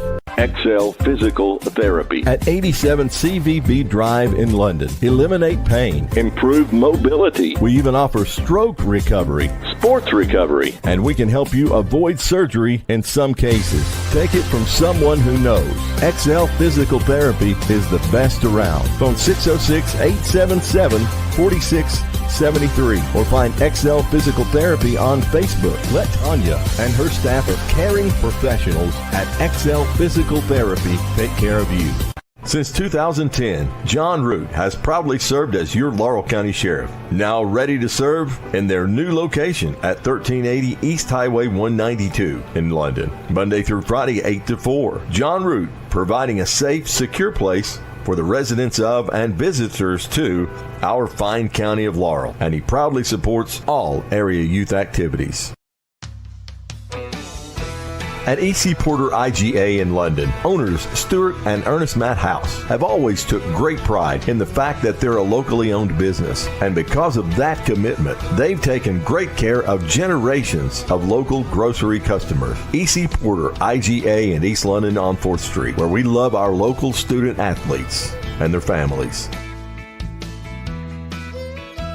Hey everyone, join Heaven's Hour with Elijah Jervis, Ethan Eversole, Jonathan Gibson, and J.J. Combs. Each Saturday at 9 a.m. on 98.5 WJTE, The Light of London, and on Facebook and YouTube, where we break down the Word and bring it to life for you with Bible-based preaching and teaching for this generation. And he said unto them, Go ye into all the world and preach the gospel to every creature. Heaven's Hour, each Saturday at 9, with an encore presentation at 9 p.m. on Sunday nights on 98.5 WJTE, The Light of London.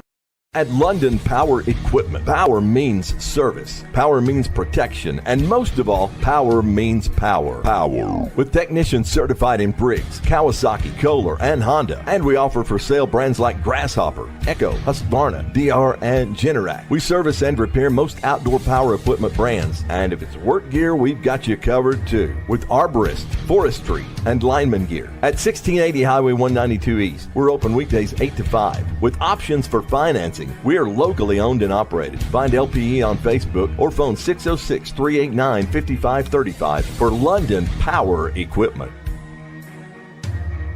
Gondolier Italian Restaurant of London is a proud supporter of North Laurel Athletics. Locally owned and operated, Doyle Jones and his family and staff use only the freshest ingredients with the largest menu selection around. Here are just a few of the things folks are saying about Gondolier. Fast, friendly service. Everything was delicious. While another satisfied customer says great service and staff. The food is amazing and has yet to disappoint. GondelierofLondon.com. North Laurel and Gondolier are a winning team. Who doesn't love a smile? At Dr. William Todd Petrie Dental, we care about you. While comparing costs for dental services, always read the fine print. At Petrie Dental, there are no hidden costs, and we are now accepting new patients. Plus, most major insurances are taken. Free exams, high-quality dentures. Don't wait. Petrie Dental, north of London on US 25, 606-843-6476. A proud supporter of North Laurel. Fat Butts Barbecue has a new location in London, just north of the Kentucky State Police Post. Find our amazing menu on Facebook and online at fatbuttsbbq.com. That's PHATBUTTZBBQ.com. Whether it's a hankin' for some loaded nachos or pulled pork or sliced beef. Also, don't forget our delicious blown-up burnt-ends and our outstanding ranch-based potato salad. There are so many mouth-watering menu items you'll just have to taste and see for yourself. Fat Butts, lunch or dinner, US 25 north of London in the Pittsburgh Plaza. Phone 606-712-4026. Life is full of surprises. Some good, some unexpected. That's why you need protection for your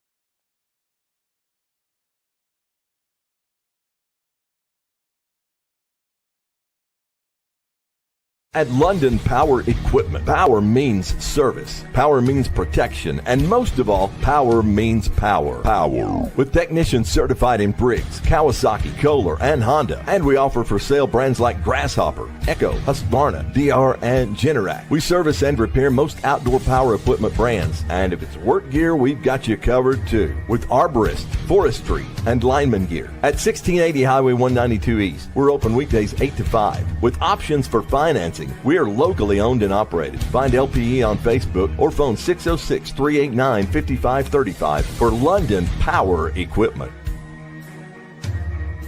Since 2010, John Root has proudly served as your Laurel County Sheriff. Now ready to serve in their new location at 1380 East Highway 192 in London. Monday through Friday, 8 to 4. John Root, providing a safe, secure place for the residents of and visitors to our fine county of Laurel. And he proudly supports all area youth activities.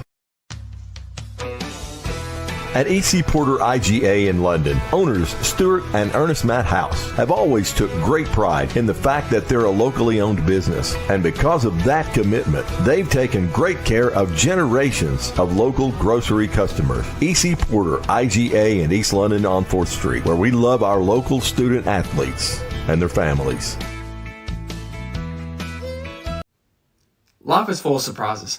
Some good, some unexpected.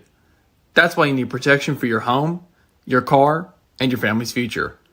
I'm Agent Jimmy Storm, your local Kentucky Farm Bureau agent, and I'll help you find personalized coverage that fits your needs and your budget. Call me today at 606-528-2030 for a free quote and a peace of mind. At Second Mile Behavioral Health, we're here for you in every way possible. We're trained professionals in the mental health field and we care. We believe in targeted case management and community support. We assess cases like mental health, substance abuse, parenting, anger management, and domestic violence. We take your needs seriously. You can find us on social media or go to Second. Life is full of surprises. Life is full of surprises. Some good, some unexpected. That's why you need protection for your home, your car, and your family's future. I'm Agent Jimmy Storm, your local Kentucky Farm Bureau agent, and I'll help you find personalized coverage that fits your needs and your budget. Call me today at 606-528-2030 for a free quote and a peace of mind. At Second Mile Behavioral Health, we're here for you in every way possible. We're trained professionals in the mental health field and we care. We believe in targeted case management and community support. We assess cases like mental health, substance abuse, parenting, anger management, and domestic violence. We take your needs seriously. You can find us on social media or go to secondmilebehavioral.com. Our phone number, 606-657-5504.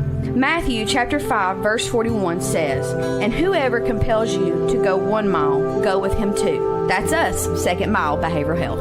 XL Physical Therapy at 87 CVB Drive in London. Eliminate pain, improve mobility. We even offer stroke recovery, sports recovery, and we can help you avoid surgery in some cases. Take it from someone who knows. XL Physical Therapy is the best around. Phone 606-877-4673 or find XL Physical Therapy on Facebook. Let Tanya and her staff of caring professionals at XL Physical Therapy take care of you.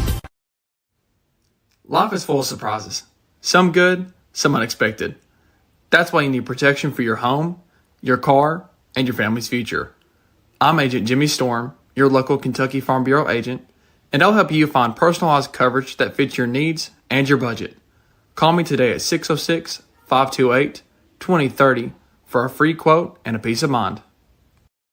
At Second Mile Behavioral Health, we're here for you in every way possible. We're trained professionals in the mental health field and we care. We believe in targeted case management and community support. We assess cases like mental health, substance abuse, parenting, anger management, and domestic violence. We take your needs seriously. You can find us on social media or go to secondmilebehavioral.com. Our phone number, 606-657-5504. Matthew chapter 5 verse 41 says, "And whoever compels you to go 1 mile, go with him 2." That's us, Second Mile Behavioral Health. XL Physical Therapy at 87 CVB Drive in London. Eliminate pain, improve mobility. We even offer stroke recovery, sports recovery, and we can help you avoid surgery in some cases. Take it from someone who knows. XL Physical Therapy is the best around. Phone 606-877-4673 or find XL Physical Therapy on Facebook. Let Tanya and her staff of caring professionals at XL Physical Therapy take care of you. Since 2010, John Root has proudly served as your Laurel County Sheriff, now ready to serve in their new location at 1380 East Highway 192 in London, Monday through Friday 8 to 4. John Root, providing a safe, secure place for the residents of and visitors to our fine county of Laurel, and he proudly supports all area youth activities. At E.C. Porter IGA in London, owners Stuart and Ernest Matt House have always took great pride in the fact that they're a locally owned business. And because of that commitment, they've taken great care of generations of local grocery customers. E.C. Porter IGA in East London on 4th Street, where we love our local student athletes and their families. Hey everyone, join Heaven's Hour with Elijah Jervis, Ethan Eversole, Jonathan Gibson, and J.J. Combs each Saturday at 9 a.m. on 98.5 WJTE, The Light of London, and on Facebook and YouTube, where we break down the Word and bring it to life for you with Bible-based preaching and teaching for this generation. And he said unto them, Go ye into all the world and preach the gospel to every creature. Heaven's Hour each Saturday at 9, with an encore presentation at 9 p.m. on Sunday nights. on 98.5 WJTE, the Light of London.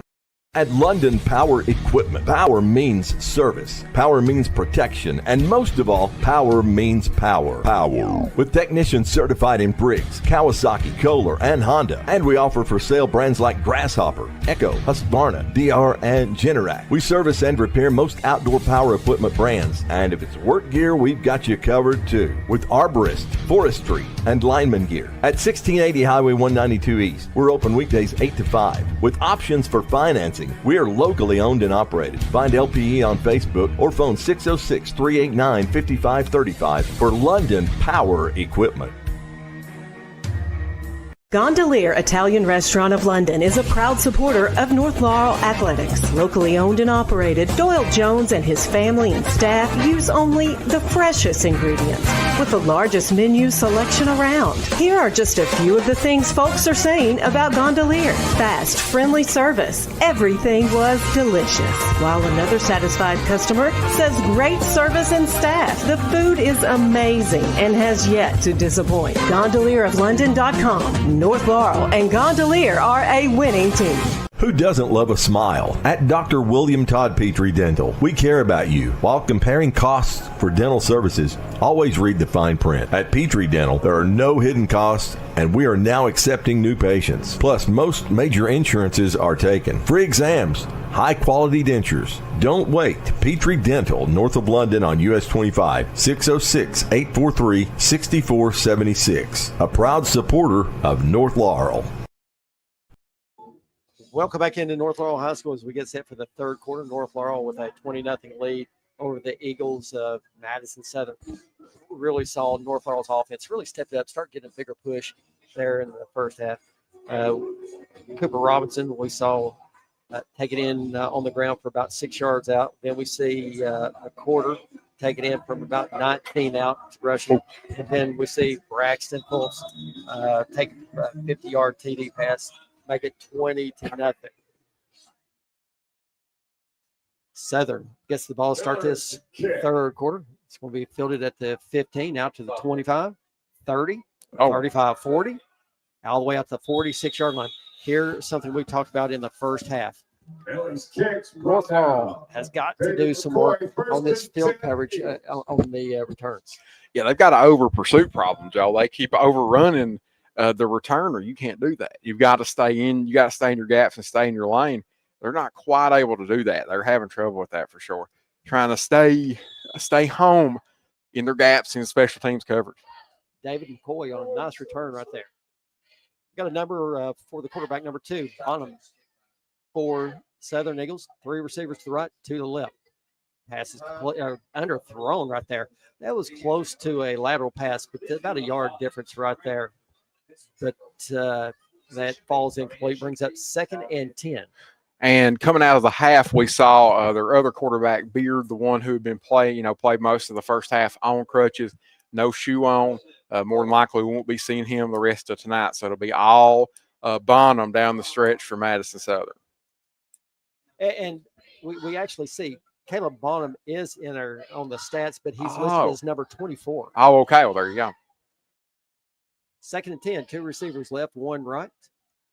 The Shields to the right of Bonham. Bonham's going to keep it. Trying to kick it outside. And finds a little room. And right there's Cooper Robinson coming in after a 1-yard pickup. Braden Hall on the carry? That's Braden Hall on the carry. They brought him in so they're going to rotate quarterbacks. That has never worked in the history of football. But, you're in a playoff game. Your main starter's hurt. You just got to go with whoever. And they must think Hall must be a little bit better runner than Bonham is, and so they're going to use him in those running situations. 3rd and 8 for Madison Southern. Play clock down to 10.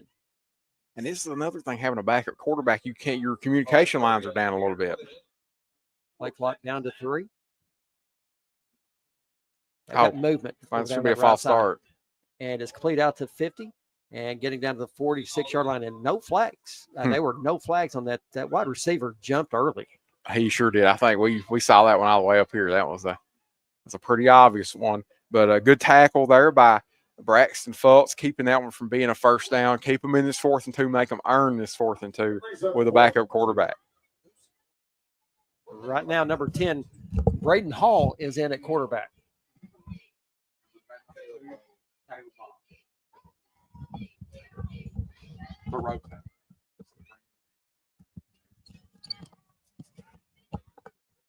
You will. The Shields to the left. No, a quick pitch out to. I tell you what. Oh, no. Great defensive coverage right there. North Laurel did a great job sniffing that one out. Ball's loose. Nonetheless, that would be turnover on downs. North Laurel saw that coming. That did an excellent job. Hall just had just no chance on that. Tried a little trickery right there. We saw that earlier. They brought that tight end over, got under center real quick. And listen, that probably would have been the play because they went for big yards, the first time. But he took the snap, quick pitch over to Hall, trying to kick it to the outside, and just wasn't able to get there. Yeah, the edge of the North Laurel defense with Jude McCorder in the corner and edge defender, all of them played really good on that. Were not fooled by that pitch at all. Turnover on downs for the Eagles. 1st and 10 for North Laurel, showing 2 receivers left and right. McCorder with the snap, dropping back, looking to pass. Got a receiver open down at the 35 or 30-yard line. He had his receiver, but the receiver stopped running. Yeah. Yeah, that was R.J. Noble. He had quick running on it. Yeah, and he had him. If he'd kept on running, he would have had a chance at the ball for sure because it was just a hair overthrown, maybe a couple yards overthrown by Jude. But, yeah, he expected him to keep on running. 2nd and 10 for North Laurel. Jaguars stay with that same look, 2 left, 2 right. Nance to the left of McCorder. Nance is going to get it. Kicks it outside, back up the middle across the 50, down to the 45. Nice little juke move spin right there by Nance, making that first guy miss. Yeah, and I'm glad to see Bryson Nance get some carries tonight, too. We hadn't seen you. Had he been nursing that injury and hadn't quite had the load that he'd had before, they're going to need him down the stretch here in these next few playoff games that North Laurel's going to have. 3rd and 3 for North Laurel. Ball spotted on the Madison Southern 45-yard line. Early here in the 3rd quarter. North on top, 20-0. 2 receivers left, 2 right. Quarter keeps it, goes right up the gut, across the 40, down to the 36-yard line. Another nice pickup by Jude McCorder. Yeah, and North Laurel's offensive line is doing an excellent job getting good pushes up front and keeping those defenders from sliding inside or sliding toward the run. North Laurel's offensive line is strong up front. They're having a great night tonight against this Madison Southern front. I don't know if they've really been stopped for a negative gain all night on offense. 1st and 10 for North Laurel.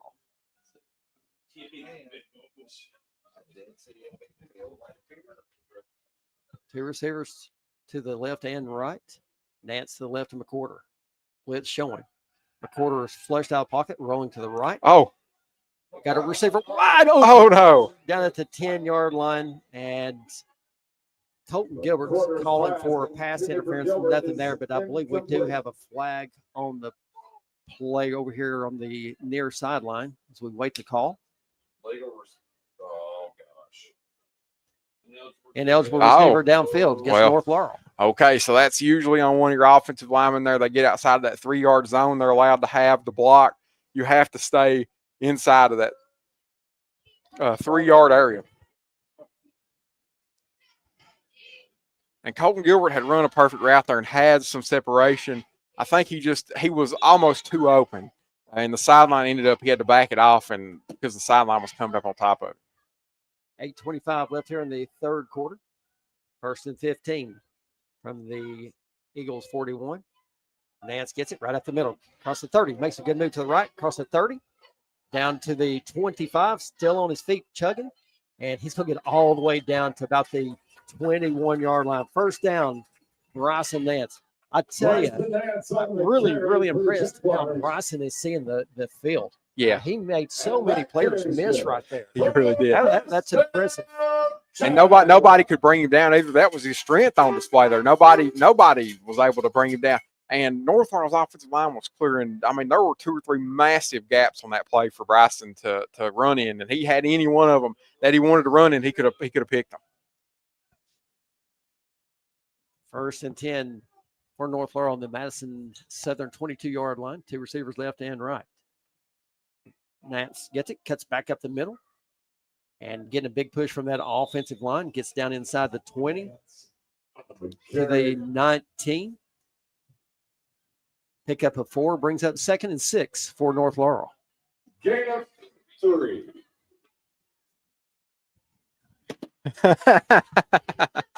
I get shot down by our PA announcer. Dustin Lewis. Yeah, we got a disagreement up here.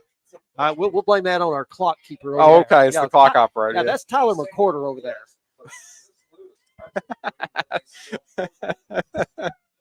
All right, we're going to go with Tyler McCorder on this one. Yeah, 2nd and 7 for North Oh, Laurel. 2nd and 6.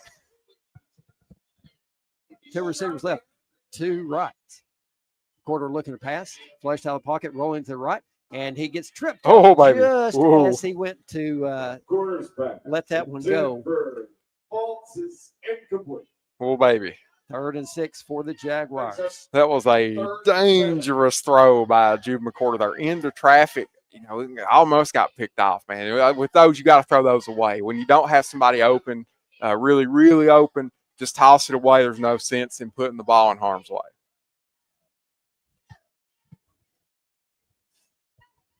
North Laurel, staying with that same look. 2 receivers to the right, to the left. Nance gets it, cuts right up the middle, lowers his head, stays on his feet, down inside the 10, down to the 7-yard line. 1st down, North Laurel. Oh, my goodness. Yeah, and that's going to be an unsportsmanlike call against Madison Southern. Really? Yeah, I think it was, I'm not sure if it was. Zach Philpott was on the receiving end of it. Right. I think he got shoved well after the play right there. Timeout on the field. We got a Madison Southern player in some pain down there at the 10-yard line. Attention fans. The last call for split the clock. At EC Porter IGA in London, owners Stuart and Ernest Madhouse have always took great pride in the fact that they're a locally owned business, and because of that commitment, they've taken great care of generations of local grocery customers. IGA in East London on 4th Street.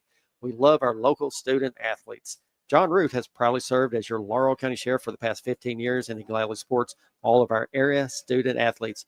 Check out their new location at 1380 East Highway 192. If you're not in the mood to cook tonight, head over to Fat Butts Barbecue. Pick up a family meal that feeds 4 to 6 people, starting at just $45.99. 1 meat, 2 sides, and bread, including in that. Newest local Kentucky Farm Bureau agent Jimmy Storm stands ready to assist you with any and all of your insurance needs. Jimmy is a North Laurel alum, and Farm Bureau is your place for insurance. Kentucky Farm Bureau agent Jimmy Storm, located in Southern Laurel County, proudly supports North Laurel athletics.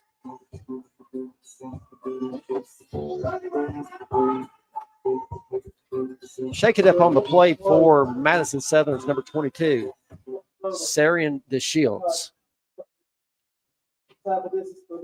So penalty was against Madison Southern, half the distance to the goal.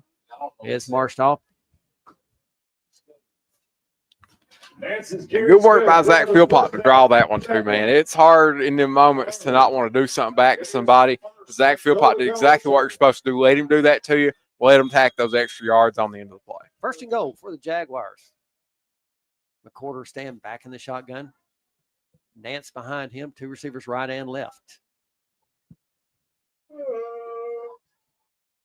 Nance gets it and still dancing, spins, dives forward, and he's going to get down just about the 2-yard line.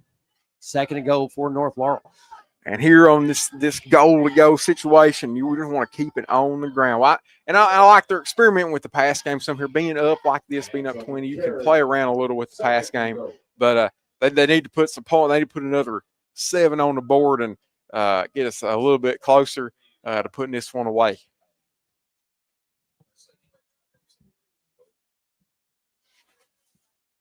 McCorder calls for it. Back to Brent. Dance. And I tell you what. I mean, he dances left, dances right, dances left, dances right, dives across. How many times did we see him carry the football in this possession that he did that, making I mean, multiple defenders missed. That is impressive work. It Yeah. really was. That fantastic run by Nance.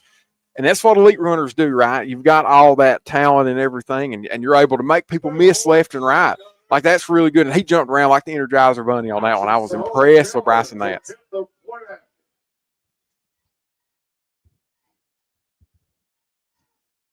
Good snap. And the kick is up. And it's good. 27-0 North Laurel. And that was one of the drives we talked about.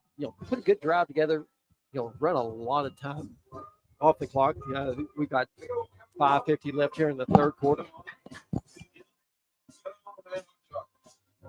One big key to this for North Laurel, you've got a comfortable lead.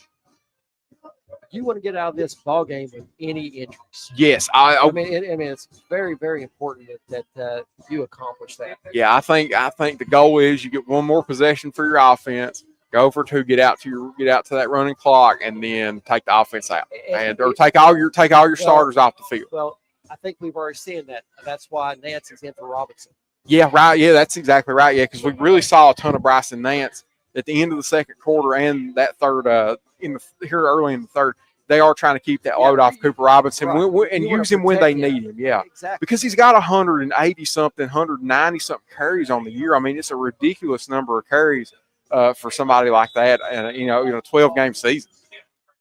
Holton Gilbert on to kick it away. Sawyer Miller on to kick it away for North Laurel. It's going to be taken by Chastain down at the 20, out to the 30, 25, 40, staying on his feet, 45, and he's finally knocked out of bounds. Miller's kick is returned by Chastain. It sets up first. They're going to give him about the 48-yard line. Here again, about 28 yards on the return. I mean, Jared, that's something that they're really going to have to take a hard look at this coming week and try to shore up some things on that. When it happens 2 or 3 weeks in a row, that becomes a pattern. That's no longer, this team was really good running the kicks back. This is 2 weeks in a row we've seen teams a little bit worse than North Laurel have trouble tackling on kickoffs. Hey, give them a lot of credit to the defensive team. A lot of speed back there as well. Right. First and 10 for Southern. Hand off to DeShields. Tries to get somewhere outside in. I tell you what, they just know where to go on that one. Brody Pruitt and along with number 42, Gage Baker in on the tackle. Yeah, we hadn't got to call Gage Baker's name tonight. There's been a lot of stuff his way. Just not a lot of runs his way. That time it was him and Brody Pruitt running him down. And I was worried because Gage was up there grabbing around the face mask. And I thought, oh, my gosh, we can't have a face mask. He did a good job laying off of it. Just running the runner back. That was great work by them to force that run back like they did. Second and 13 for the Eagles. Back at their own 44-yard line. Got to get to the North Laurel 44 for the first. 2 receivers left and 2 right. Back to DeShields. And right there, getting in the backfield, North Laurel's number 15, Caleb Roark. And we got flags flying. Wait to see what that is. The reaction for North Laurel makes me think it's on them something. I don't know what it could be.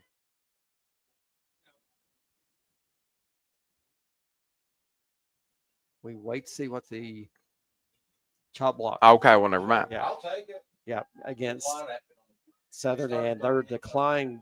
And Coach Nelson said decline that one. Yeah. So that backs them up.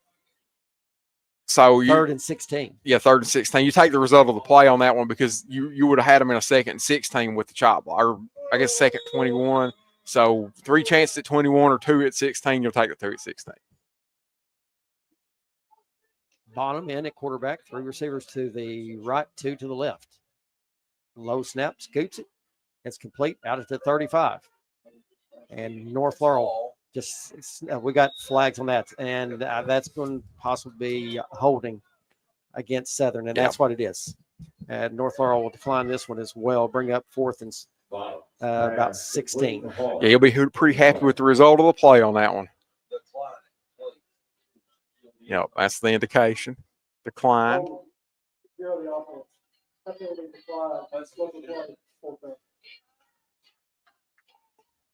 Madison Southern without their quarterback, this offense is they were already struggling. It's made it even worse not having their quarterback. That really, they had the middle of the field passing game. They don't have that now. Yeah, Beard, had a good arm, and he was doing a really good job there in that first half. And unfortunately, the kid goes down to an injury. Just really no one to get back there. Good end over end punt. And it's going to take a Madison Southern bounce down to about the 29-yard line. And we've got a little bit of jawing going on between North Laurel, Gage Baker, and I believe number 58, Deacon Stone. 42 is Gage Baker. So we're still going to see the starters out here. I see all your starting offensive linemen coming out on the field and Jude and everybody. So more than likely, you're going to see one more series out of your starters here, and then expect to probably see your backups in. Personal foul on both teams. They offset, so North Laurel will be starting from their own 30. 3:58 left here in the third quarter, 27-0, North Laurel. And for this North Laurel offense, keep the ball on the ground. Probably don't want to be doodling with the pass game no more. Just keep it on the ground and run that clock and get yourself closer to moving on to the next round of the playoffs.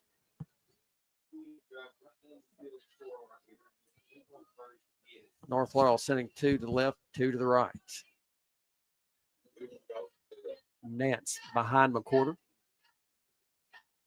He's going to get it. That's Cooper Robinson back in across the 35. Spins, gets across the 40.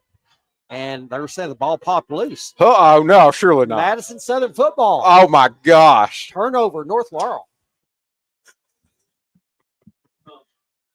Oh, Cooper Robinson coughs it up. Man, that's no good. I hate that so bad. We didn't see him that first series. Nance did, a really good job.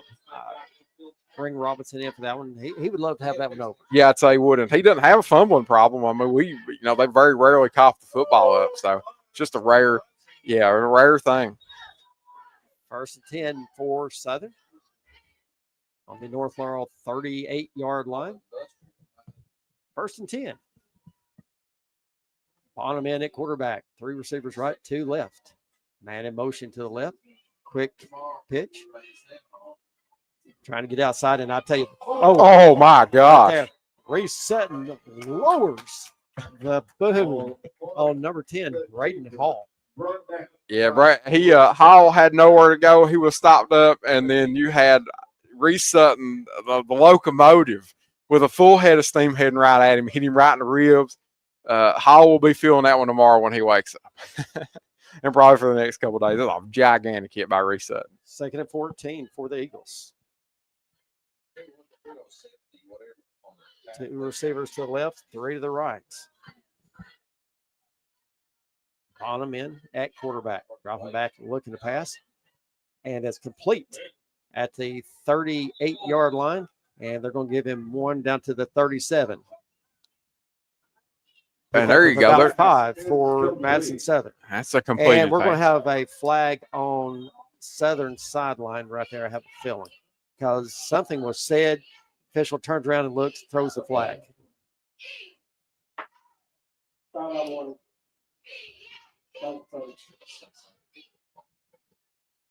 The side judge threw that flag with a lot of emphasis. That was one of the.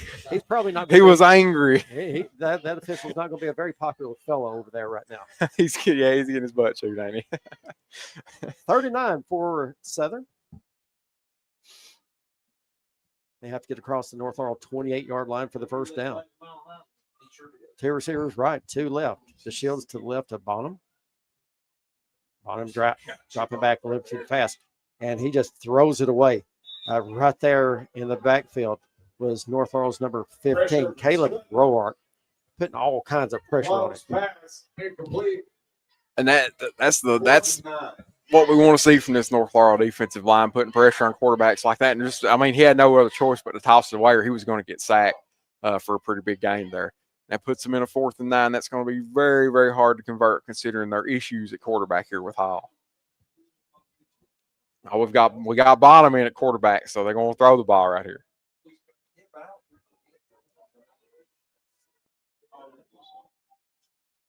Bottom dropping back, looking to pass. He's got the Shields open, flushed out of the pocket, and he just throws it out of bounds. Turnover on downs. North Laurel football starting out from their own 37-yard line. All right, and so now we'll re-rack it. That was a nice, quick little 4 and out by the North Laurel defense. Now the offense, they get a mulligan. Let's not have a turnover this time and go drive and put some more points on the board.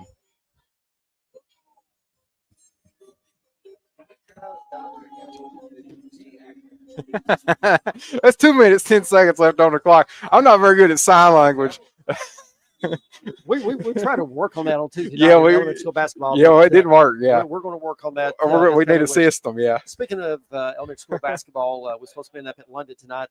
Unable to do that due to the football game being moved tonight. Next week on November 11th, we'll be out at Wine Pine. Colin taking on Wine Pine. The tournament starts out at South Laurel on the 17th. A quarter with us now. Robinson going right up the middle, gets across down at the 40-yard line.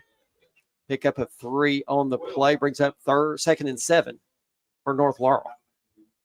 And those are the runs you want to see there. Just these, you need 3 or 4 yards at a time. And you know that the offensive line is doing such a good job up front. You're eventually going to bust one open and score some points here. Thinking back, we've seen Robinson cough it up twice tonight, and that's the first 2, I think, fumbles he's had all year. Oh, wow, yeah. 2nd and 7, 2 receivers left and right. Robinson gets it right up the middle, and he's met right at the line of scrimmage, dives forward, give him 1 on the play. 3rd and 6. Well, now that didn't encourage me a whole lot. You have 2 runs that really don't go for a whole lot. That's not great. Your offensive line didn't get a great push that time. They got to dig. They got to stay on it here. You got to push this thing out, push out another score before this game is over with. So they got to keep on fighting. They can't stop. You can't let your energy drop, even though you're up 27 points. I don't really think our line's getting the push that they should on this defensive line. No, at least not this drive. McQuarter keeps it, running left, cuts it upfield, gets out to the 50, down to the 40, 35, 30, 20, 10. Oh. And I tell you what, we need to try to get a number, whoever ran him down from behind. That's number 10, the quarterback. Number 10, yeah, the quarterback, Braden Hall. I tell you what, you're talking about having some wheels. He came from way back down the field and just outran everybody to catch McQuarter. I know. Impressive. That was impressive because you were watching and saying, oh, man, nobody's going to get to Jude McQuarter. And here comes Hall flying behind, running down. Blast past his teammates to run McQuarter down. That was impressive. Yeah, he had 4 or 5 teammates that was good. Trailing him. And, to catch Jude McQuarter, that's impressive. 1st and goal for North Laurel. Quarter and Robinson in the backfield. Robinson will get it. Go straight up the middle, down to the 4-yard line. 2nd and goal. And that's going to do it for 3 quarters. North Laurel taking a 27-0 lead heading into the 4th quarter. Friday Night Lights is brought to you by North Laurel Nation, official home of North Laurel Athletics and Jaguar Broadcasting Network, alongside WJTE 98.5. At Second Mile Behavioral Health, we're here for you in every way possible. We're trained professionals in the mental health field, and we care. We believe in targeted case management and community support. We assess cases like mental health, substance abuse, parenting, anger management, and domestic violence. We take your needs seriously. You can find us on social media or go to secondmilebehavioral.com. Our phone number, 606-657-5504. Matthew chapter 5, verse 41 says, and whoever compels you to go 1 mile, go with him too. That's us, Second Mile Behavioral Health. 27-0, North Laurel on top of Eagles, knocking on that door again to put 6 more up. Yeah, man, and what a great night for this Jaguar team. You're sitting up 27 points here in the 4th quarter. You couldn't have asked for a better start to the playoffs. You couldn't have scripted it, couldn't have wrote it any better than this right here. They've got themselves in a position to play whoever wins between Southwestern and West Jessamine. Joel, did West Jessamine and Southwestern play tonight? Did they move their game up to tonight? Let's check. Let me check that out on here. That one. I just kind of looking across the board here. What's it looking like out there around the Commonwealth, Joe? Still trying to get it pulled up here and get in the. Because a lot of teams move their games up to today because of all the impending weather, the storms, and the wind and everything. A lot of teams end up moving them to today. A quarter back in the gun. Man in motion to the right. Goes right back to Robinson, kicks it to the outside. Heads up field. There Touchdown. Cooper Robinson. Score on the board. 33-0 North Laurel. And Coach Nelson's going to have a little discussion here with McCorder and turn around looking at one of the assistant coaches, discussing the 2-point conversion, making a 35-point lead. If they convert it, with that 35-point lead, it would put the running clock on. Yeah, that's what I was going to say. This decision looms large over the game. They are sending McCorder in. So North okay, Laurel all right. Going for 2. Oh, we got late subs here from Madison Southern. Oh, my gosh. They're all kinds of discombobulated. Need to get this playoff. McCorder back in the game. McCorder dropping back and looking to pass. And it's incomplete. And the 2-point conversion fails there. So North Laurel hanging on to a 33-point lead over Madison Southern. Yeah, and they're trying a 2-point conversion. They're trying to pass, seeing if because you've got to have those in the back of your playbook. You got to have those, 2 yards out, the pass play, and there's no better time to try them than here when you really don't have to have a 2-point conversion. You don't have to score that if you don't want to. It's a good time to try to get it against the live rep, and they can go back and look at film and say, okay, well, this is what we can do different on this play when we really need it here down the stretch in the playoffs. If they do choose to throw on a 2-point conversion at some time. But that's still, this is a great night for them and puts them in a position where they're going to take on whoever wins between West Jessamine and Southwestern. Hey, I'm getting some text here. Okay. From Lexington, Kentucky. Yes. My daughter, Mackenzie, and son-in-law, Brian wins. Brian filled in for me a couple of years ago. Yeah, I remember that. Yep, while I was in Nashville. Yeah. Helped me out, and they're watching tonight. Oh, hello, guys. Thank you for watching us. Colton Gilbert to kick it away. Line drive kick. Hits at the 20. Skips all the way down to the 10-yard line. Chastain with it. Gets out to the 30. Digging. Gets out to the 33-yard line. Better coverage that time. They didn't, as you said, they didn't really overrun the return that time. They did a lot better job. Not running too far, right? Because that's what you do sometimes. You get in such a hurry to get down there that you look up and say, "Oh my gosh, well, there goes the returner. He's running right by me." They making some adjustments. They got to get better at that here as these playoff games go on. 1st and 10 for Southern. Snap, hands it off to the Shields, right up the gut. Man. And he's going to get 2 on the play, but flying in there with the tackle number 22, Brody Pruitt. Yeah, man. He saw that run and said, I'm going to hit that guy. And he just flew in there and Superman. That was awesome. I talk about him every week. I'm going to talk about him again. One of my favorite players on this defense. He's a real football player, Brody Pruitt is. 2nd and 8. Bonham in at quarterback. 2 receivers left and 1 to the right. Back to the Shields, right up the middle. Gets out to the 40.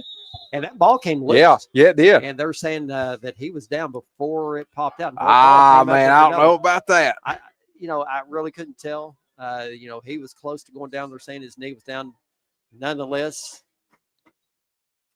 brings up 3rd and 4 for the Eagles. Ball spot on the 41-yard line. In my opinion, he was still up. But I'm impressed with Bryson Nance grabbing at that ball there and trying to force it out. And he, did come very close to forcing a turnover. That's what you need to do as a tackler. Get in there and try to swipe that ball and see if you can't knock it out. On him, staying back in the gun, along with The Shields, 2 receivers left and right. Dropping back and looking to pass. Flushed out of the pocket, rolling to the right, and he just throws it out of bounds. And, good choice right there. He had no options. North Laurel did a really good job on the coverage downfield. Yep, lived to fight another down, and he was instantly pressured too. He had maybe a second of clean pocket, and then you had pretty much the entire defensive line, Reese Sutton, Gage Baker, Kingston Reams, all chasing him toward the sideline. You didn't have to have it right there, so it was a good decision to throw it away. But now on his 4th and 4, if you're Madison Southern, this ball's got to be in play somewhere. You can't just throw it away on this 4th and 4. You need to try to convert it and put it in play. 808-100. Bonham staying back in the gun. 2 receivers left and 1 to the right. The Shields back behind Bonham. McCoy to the left. The Shields gets it, busts for the first down, and nice pickup right there for the Shields. Real nice run. Wow. Yes, one of the few positive plays we've seen for Madison Southern since they had that real good opening drive. Man, yeah, that's unfortunate. On the 4th and 4, you'd like to see them stand up there and go and get another turnover, but they just couldn't do it. And, it's hard to keep everybody on it here up 33 points. So that's going to happen from time to time. 1st and 10 for Southern. Bonham staying back in the gun. 2 receivers right, 1 left. Back to the Shields. Trying to get outside. Oh, man. Breaks 1 tackle. Oh. Gets up to across the 50, down to the 47-yard line. Pick up a 4, brings up 2nd and 6. I can't believe he got out of there. I thought he was tackled behind the line of scrimmage for sure, and his fullback ended up almost tackling him because he ran right in the back of him with the handoff. So 2nd and 6 for the Eagles. 15 seconds on the play clock. 9:02 left in the game. 33-0 North Laurel.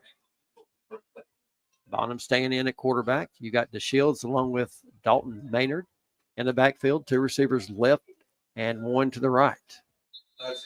And we've got a timeout. Wow, Lord. For Southern, we'll step aside. Friday Night Lights is brought to you by North Laurel Nation, official home of the North Laurel Athletics and the Jaguar Broadcasting Network alongside WJTE 98.5.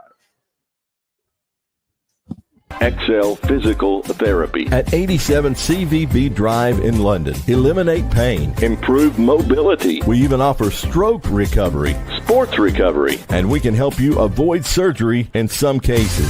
Take it from someone who knows. XL Physical Therapy is the best around. Phone 606-877-4673 or find XL Physical Therapy on Facebook. Let Tanya and her staff of caring professionals at XL Physical Therapy take care of you.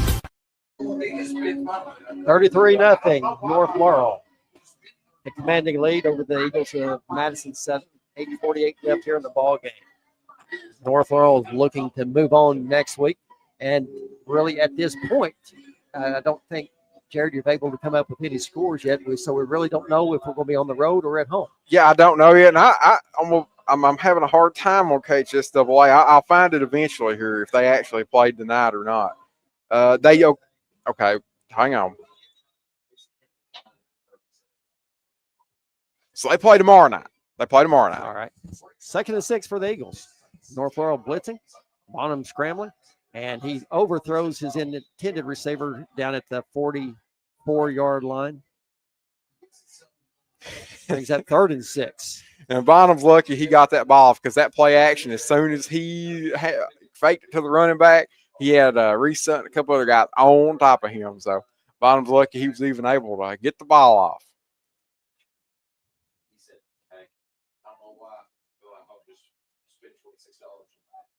Trying to get some scores, trying to get, Jared, see if you can come up with anything for South Laurel and Montgomery County. Okay, that's what we'll do.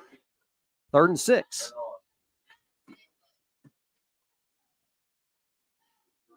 North Laurel jumps. Yep, that's 5. That is accurate. Guys, you got to watch the ball. Yeah, don't listen. Yeah, you can't listen, and especially late in this game, you don't need to jump the snap count right now. It ain't a huge thing to have to jump the snap count. Just watch the ball and get your normal get off. 3rd and 1 for the Eagles. 2 receivers left, 1 to the right.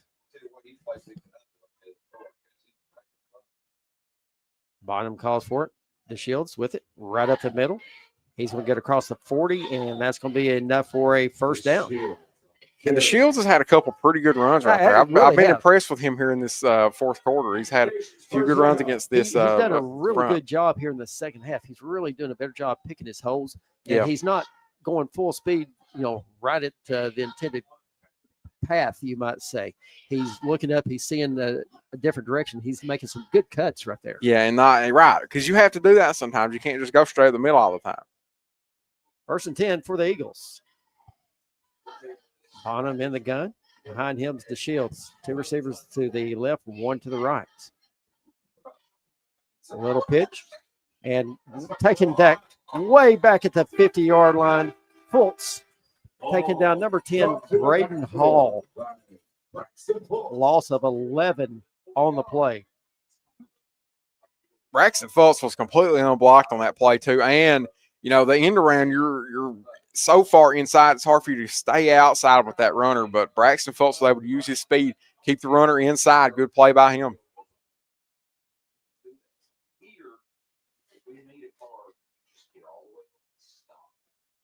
We saw a couple of weeks ago, did North Laurel not hold South Laurel to negative yards rushing? Is that correct? Yeah. How about that? DeShields. And it gets hit in the backfield, breaks loose, gets out to 40. Oh, no. 30, and he's taken down from behind. That's going to be enough for a first down. Was that Reese Sutton in the backfield that had him? I couldn't tell. I'm not sure. Somebody had him dead to rights back there and just didn't finish it off. And then it leads to a big run like that. That's rough. You got to finish those tackles off. It don't matter what the score is. You still got to play with that same intensity and fire that you play with if it was 3-0 or 0-0. Hey, really, really impressed with the Shields here in this second half. I have been too. Really impressive. Right back to DeShields. Down to the 20. 10, 5. And he's taken down just shy of the goal line. It's going to be 1st and goal. He absolutely dribbled a guy right there too. Knocked somebody right off of him. He's been extremely impressive here. Where's this guy been all night? I don't know. Why have they not given him the ball more? He got some touches early, but didn't have a whole lot of success. But man, I tell you what, he's caught fire. Yeah, he has, and I guess against this North Laurel front kind of backed off a little bit.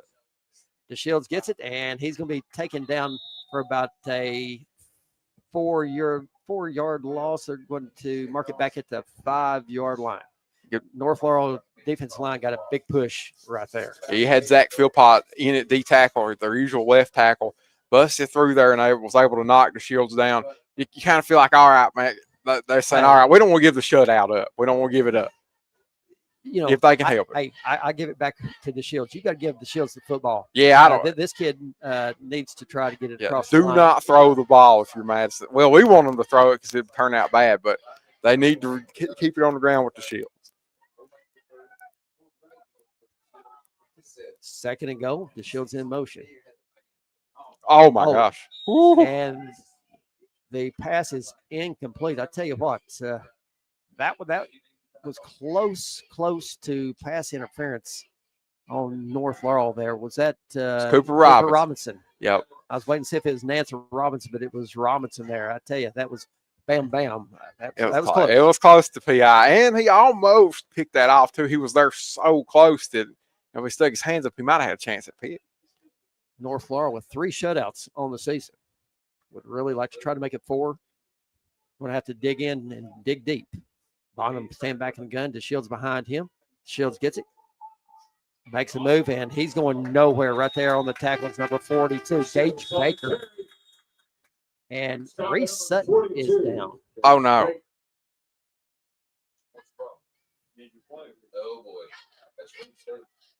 5:21 left here in the ball game. 33-0.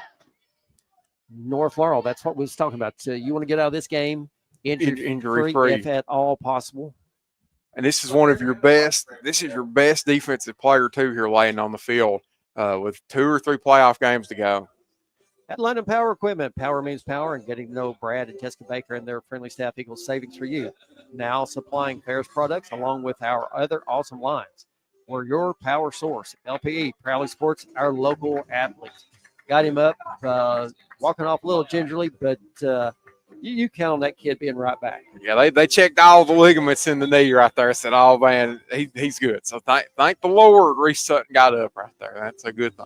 Newest local They gonna need Kentucky him. Farm Bureau agent Jimmy Storm stands ready to assist you with all of your insurance needs. Jimmy is a North Laurel alum, and Farm Bureau is your place for insurance. Kentucky Farm Bureau agent Jimmy Storm, located in Southern Laurel County, proudly supports North Laurel athletics. 4th and goal. Bonham waits the snap, looking to pass. Got a receiver wide open in the end zone. Touchdown, Madison Southern. I tell you, I don't really know who lost their assignment right there, but that was way too easy. I believe it may have been Zarate. It's until they run zone coverage, so Zarate's not going to take him all the way across the field. You've got those zones in the middle that did not back up far enough on that. That's your problem. That was bad. Somebody wasn't where they were supposed to be. 33-6. Southern going for 2. Bonham back in the shotgun. Sarandis Shields behind him. Bonham looking to throw, and he's going to tuck it, and he's going to be taken down right there. 2-point conversion comes up short.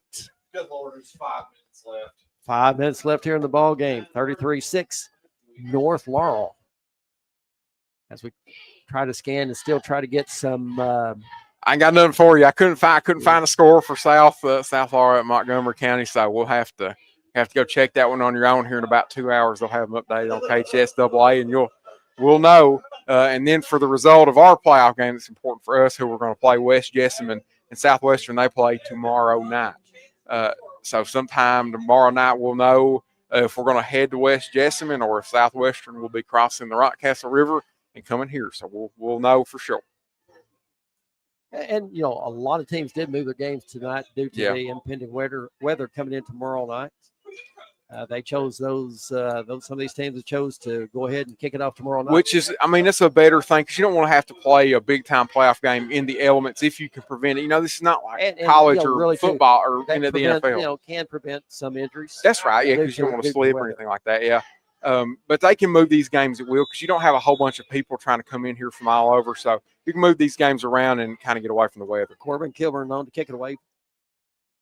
And Robinson's going to take it at the 25, out to the 30, 35, 40. And he gets upended right at the 47-yard line. 1st and 10, North Laurel. And we're still going to see the starters out there. So they're still trying to protect this lead, even though, they got a 27-point lead. They're going to keep protecting it with their starters. Now, the other part of this playing on Thursday, they're going to have a day's rest advantage on West Jessamine and Southwestern. While not a huge advantage, it is still one that North Laurel can kind of lean on. They're going to have an extra day to rest up and be ready to play Southwestern or West Jessamine, and those teams are not going to have that because they chose to play Friday, play tomorrow. 1st and 10 for North Laurel. 2 receivers left and right. Nance in at running back. Quick pitch to Fultz, running left. Gets it upfield across the 45 on his feet, down the 40, down to the 39-yard line. 1st down for North Laurel, Braxton Fultz. And Fultz has got some serious speed after the catch or the toss, all those things. He's got some serious ability to run. Very impressive. And, we're seeing something that we really haven't seen all season. They've really got Braxton Fultz into the scheme. Yeah, that's right. That's exactly right. They've used him quite a bit. Had the catch on the out route that he scored on. Made a couple guys miss and scored on that end around there. So, seen a lot of Braxton Fultz. 1st and 10, North Laurel.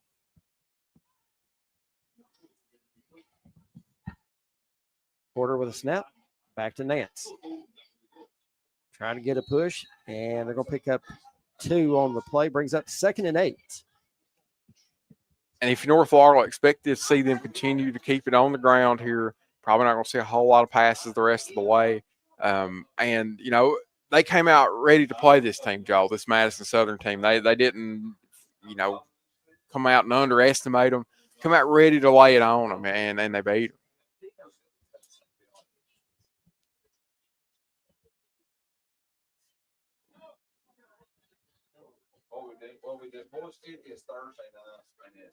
I think they're just trying to run the play clock down and trying to run a little bit more time off the clock. 3:32, and Nelson calls a timeout with 2 seconds left on the play clock.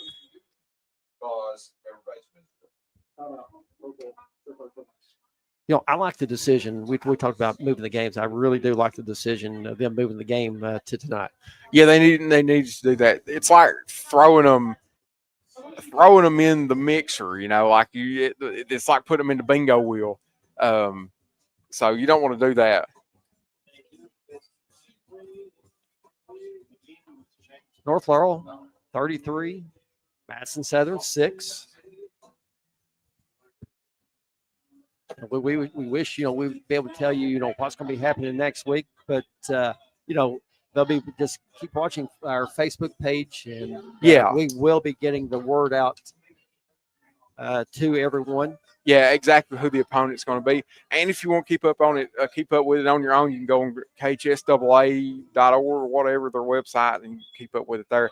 But, if you're scrolling your Facebook feed, you'll see North Laurel Nation telling you who they're going to play. And then if you listen to us Tuesday night, we'll be talking about it at length we will in between Tuesday, the breaks. And we will know Tuesday nights, and we'll be make sure to be putting it out on the air as well, as we'll be back in the elementary school basketball colony at Wine Pine with a 6 o'clock start.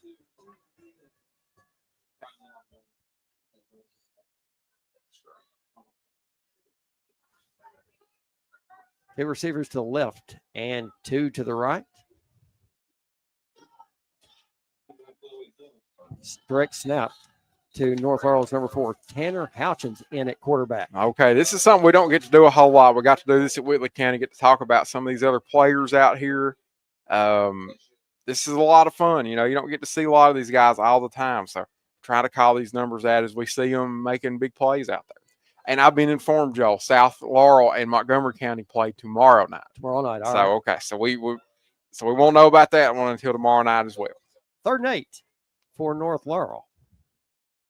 Number 19, Trenton Poole in it, running back. Houchins stand back in the shotgun. 2 receivers to the left and 1 to the right. Houchins takes the snap, hands it off. And going nowhere is number 19, Trenton Poole. Loses about 3 on the play. And this is cool for Trent Poole. You know, he's a senior on this team, doesn't get to play a whole lot. This is nice for him to get an opportunity to get to, you know, take the ball, run it some. It's the last few times he's going to be playing. So cool for Trent. Cool for the coaching staff to let Trent Poole have the ball a couple times and run it. We've also got Zamir Nelson out there, a freshman offensive lineman in there. One of the offensive line spots, John Moore, is in there as well at the offensive line spot. We'll try to get them all as we go. Coach Nelson just running some more time off the clock with 5 seconds on the play clock. We're going to take 2:08 on the game clock, and he's going to burn another timeout. Jump back over to elementary school basketball. Yes, it's been a fantastic season. We saw a really, really good Sublimity boys team last night. Yeah, Britt Lawson has got them boys fired up. Man, it was a great game. Paxton Hibbert, the point guard for Sublimity, a 4th grader that handles the ball as good as an 8th grader, freshman, something like that, sophomore. Tremendous athlete. Looking forward to watching this kid future here in Laurel County. South Laurel. Yes, Sublimity is South Laurel. That's where all them kids end up going. So he'll be playing at South Laurel. Yeah, that's the son of Anthony Hibbert and Holly Hibbert. Holly played for Clay County. Clay County Tiger. Oh, yeah, we saw her. Yep, good ball player. 4th and 11. North Laurel to punt it away.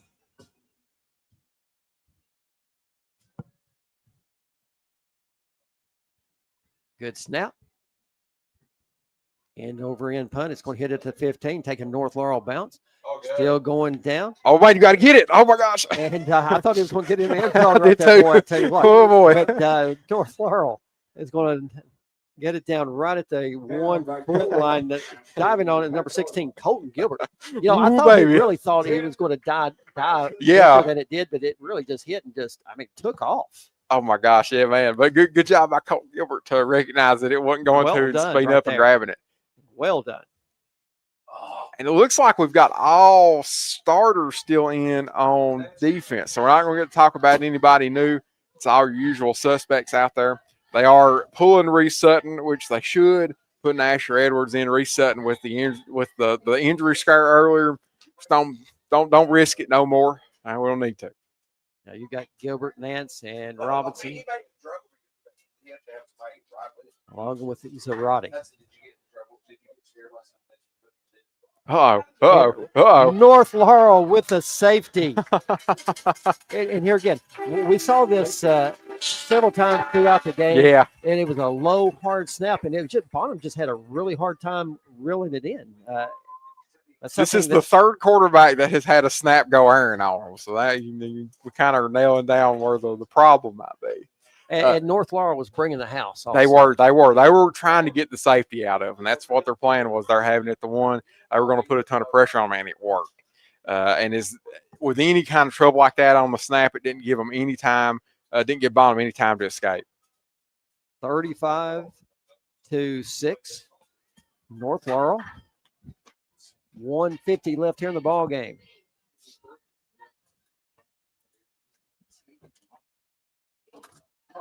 So Joe will be at Wine Pine Tuesday, right? So who's Colony at Wine Pine, right? Yes, Colony at Wine Pine. Colony at Wine Pine. So that should be a fun game. See what Wine Pine's got cooking. We've already seen them once this year. We started the season at Wine Pine. We ended at Wine Pine. So it'll be a lot of fun. Big kicking off a week-long tournament, November 17th at South Laurel. Yeah, come out and watch if you're in the listening area. Last year, over here at North Laurel, had a tremendous crowd. Absolutely, yeah. It's standing room only. It's amazing how Laurel County turns out for these elementary school basketball games. Yeah, you wouldn't think that that's something, because I tell people sometimes that are not from here, they're like, you're covering elementary basketball? I'm like, yeah, it's important. It's important in Laurel County. So Madison Southern will be kicking off from their own 20-yard line, doing the honors. Corbin Kimball, back deep. Robinson, Zarate, and McCorder. Nice kick right there. McCorder takes it at the 30, after 35, 40. And he's taken down at the 41-yard line. Here again, you just 144 left. Up 35-6. North Laurel 1 timeout. Southern with 2 timeouts. You're seeing Houchins in at quarterback. And we'll try to, as I see I'll him take here. that back. Houchins in along with McCorder. So we'll see what the plan is here. And you got your entire starting offensive line back in there for North Laurel too. They're down several players. They're down 3 players. And Nelson we don't have you're 3 players down. We don't have any skill position players out there. We had the offensive line, the running backs, and no wide receivers. And so Coach Nelson burns that last time out. And here again, you can kind of see the confusion why that happened, because he had a completely different group out there that last possession. I think those guys maybe got just a little bit lost on what was happening and didn't have enough players on the field. Yeah, no, you can't play with 8. That would not have been good. So, and those timeouts, you can't take them home with you. So you might as well use them. They don't give you any points for having your timeouts, so use them all. Yeah. Okay. So, and that gives them a chance to get reset. Put some. Well, no, they've still got pretty much the entire starting offense minus nobody. I mean, this is the starting offense with Trenton Poole out there. So, Reese Sutton is not out there. Yeah, right. They've got Colton Prime, but they've not had Reese out there. I think only 1 drive this game on the offense. Thank God. And McCorder is going to take the snap and take a knee. And right now, it's just a matter of just get the rest of that time off the clock. Yep, just kneeling it and getting good snaps and all those things. You don't want to have nothing, no drop balls or anything like that. Right. That would be bad. Just ball passing to McCorder. Play clock down to 20. Game clock down to 1:15.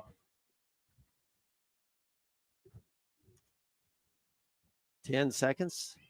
McCorder will run that to play clock down to about 3 seconds. He'll take the snap, and he does. Takes another knee. So on the play clock, 55 seconds and 37. So one more snap, and this is going to be the ball game. That'll be it. North Laurel came out, took care of business, and basically they did get through the game without what we've seen so far. No big-time injuries. We saw Reese Sutton get a little shaken up there in the fourth quarter, but he went right back in. As I said, you're not going to keep that kid out of the ball game. You know, North, they've got a spot now. They're one of the final 16 teams here in Kentucky in 5A. They're guaranteed that now, so they're a top 16 team. They get to survive another week, and after tomorrow night, we'll know exactly where we're going, and we'll tell you all about it on Facebook, and we'll tell you about it Tuesday. On Tuesday night, we can give you a real rundown on what everything looks like coming up on Tuesday night. Yeah, we'll have an extremely clear picture of where we're going, especially with the reseeding in the third round. We'll know if Pulaski and Woodford and some of those teams, the two teams above us in 5A, if they end up advancing, we'll know, if they made it past that round, we'll know that they still need to lose another round before we'll have a home playoff game. So North Laurel moves to 9-2 on the season. Living another day where they worked so hard, as we talked about, to get to this point and move forward. Madison Southern season comes in at 3-8. Big night for North Laurel again on the offensive side. You see Cooper Robinson with 2 rushing touchdowns, McCorder with 1 rushing touchdown, Nance with a rushing touchdown. And also Braxton Fultz with that big 50-yard TD reception for a touchdown. Everybody really got involved on that offensive side tonight, and just came out, took care of business. Yeah, like they were supposed to. You're a good team. You're playing a team that's in the bottom 10 in RPI. You're supposed to win these games. You don't come out flat. You play really good, and you don't underestimate this team. They didn't do that. They come out, and they're rewarded with a first-round playoff victory, and they're moving on to next week. All right, that's going to do it from North Laurel High School. North Laurel 35, Madison Southern 6. As always, I want to thank Adam Webb, Jared Wilson. I'm Joel Pritchard. Everyone, thanks for listening. Have a great night. You've been listening to North Laurel Football on your home for North Laurel Athletics. WJTE, The Light of London, and North Laurel Nation on Facebook and YouTube. Presented by London Power Equipment, Kentucky Farm Bureau Agent Jimmy Storm, AC Porter IGA, Second Mile Behavioral Health, XL Physical Therapy, Laurel County Sheriff John Root, plus Gondolier Italian Restaurant, Petrie Dental Services, Evans Hour on your radio, and Fat Butts Barbecue. Thank you for joining us. Until we meet again on the Jaguar Broadcasting Network.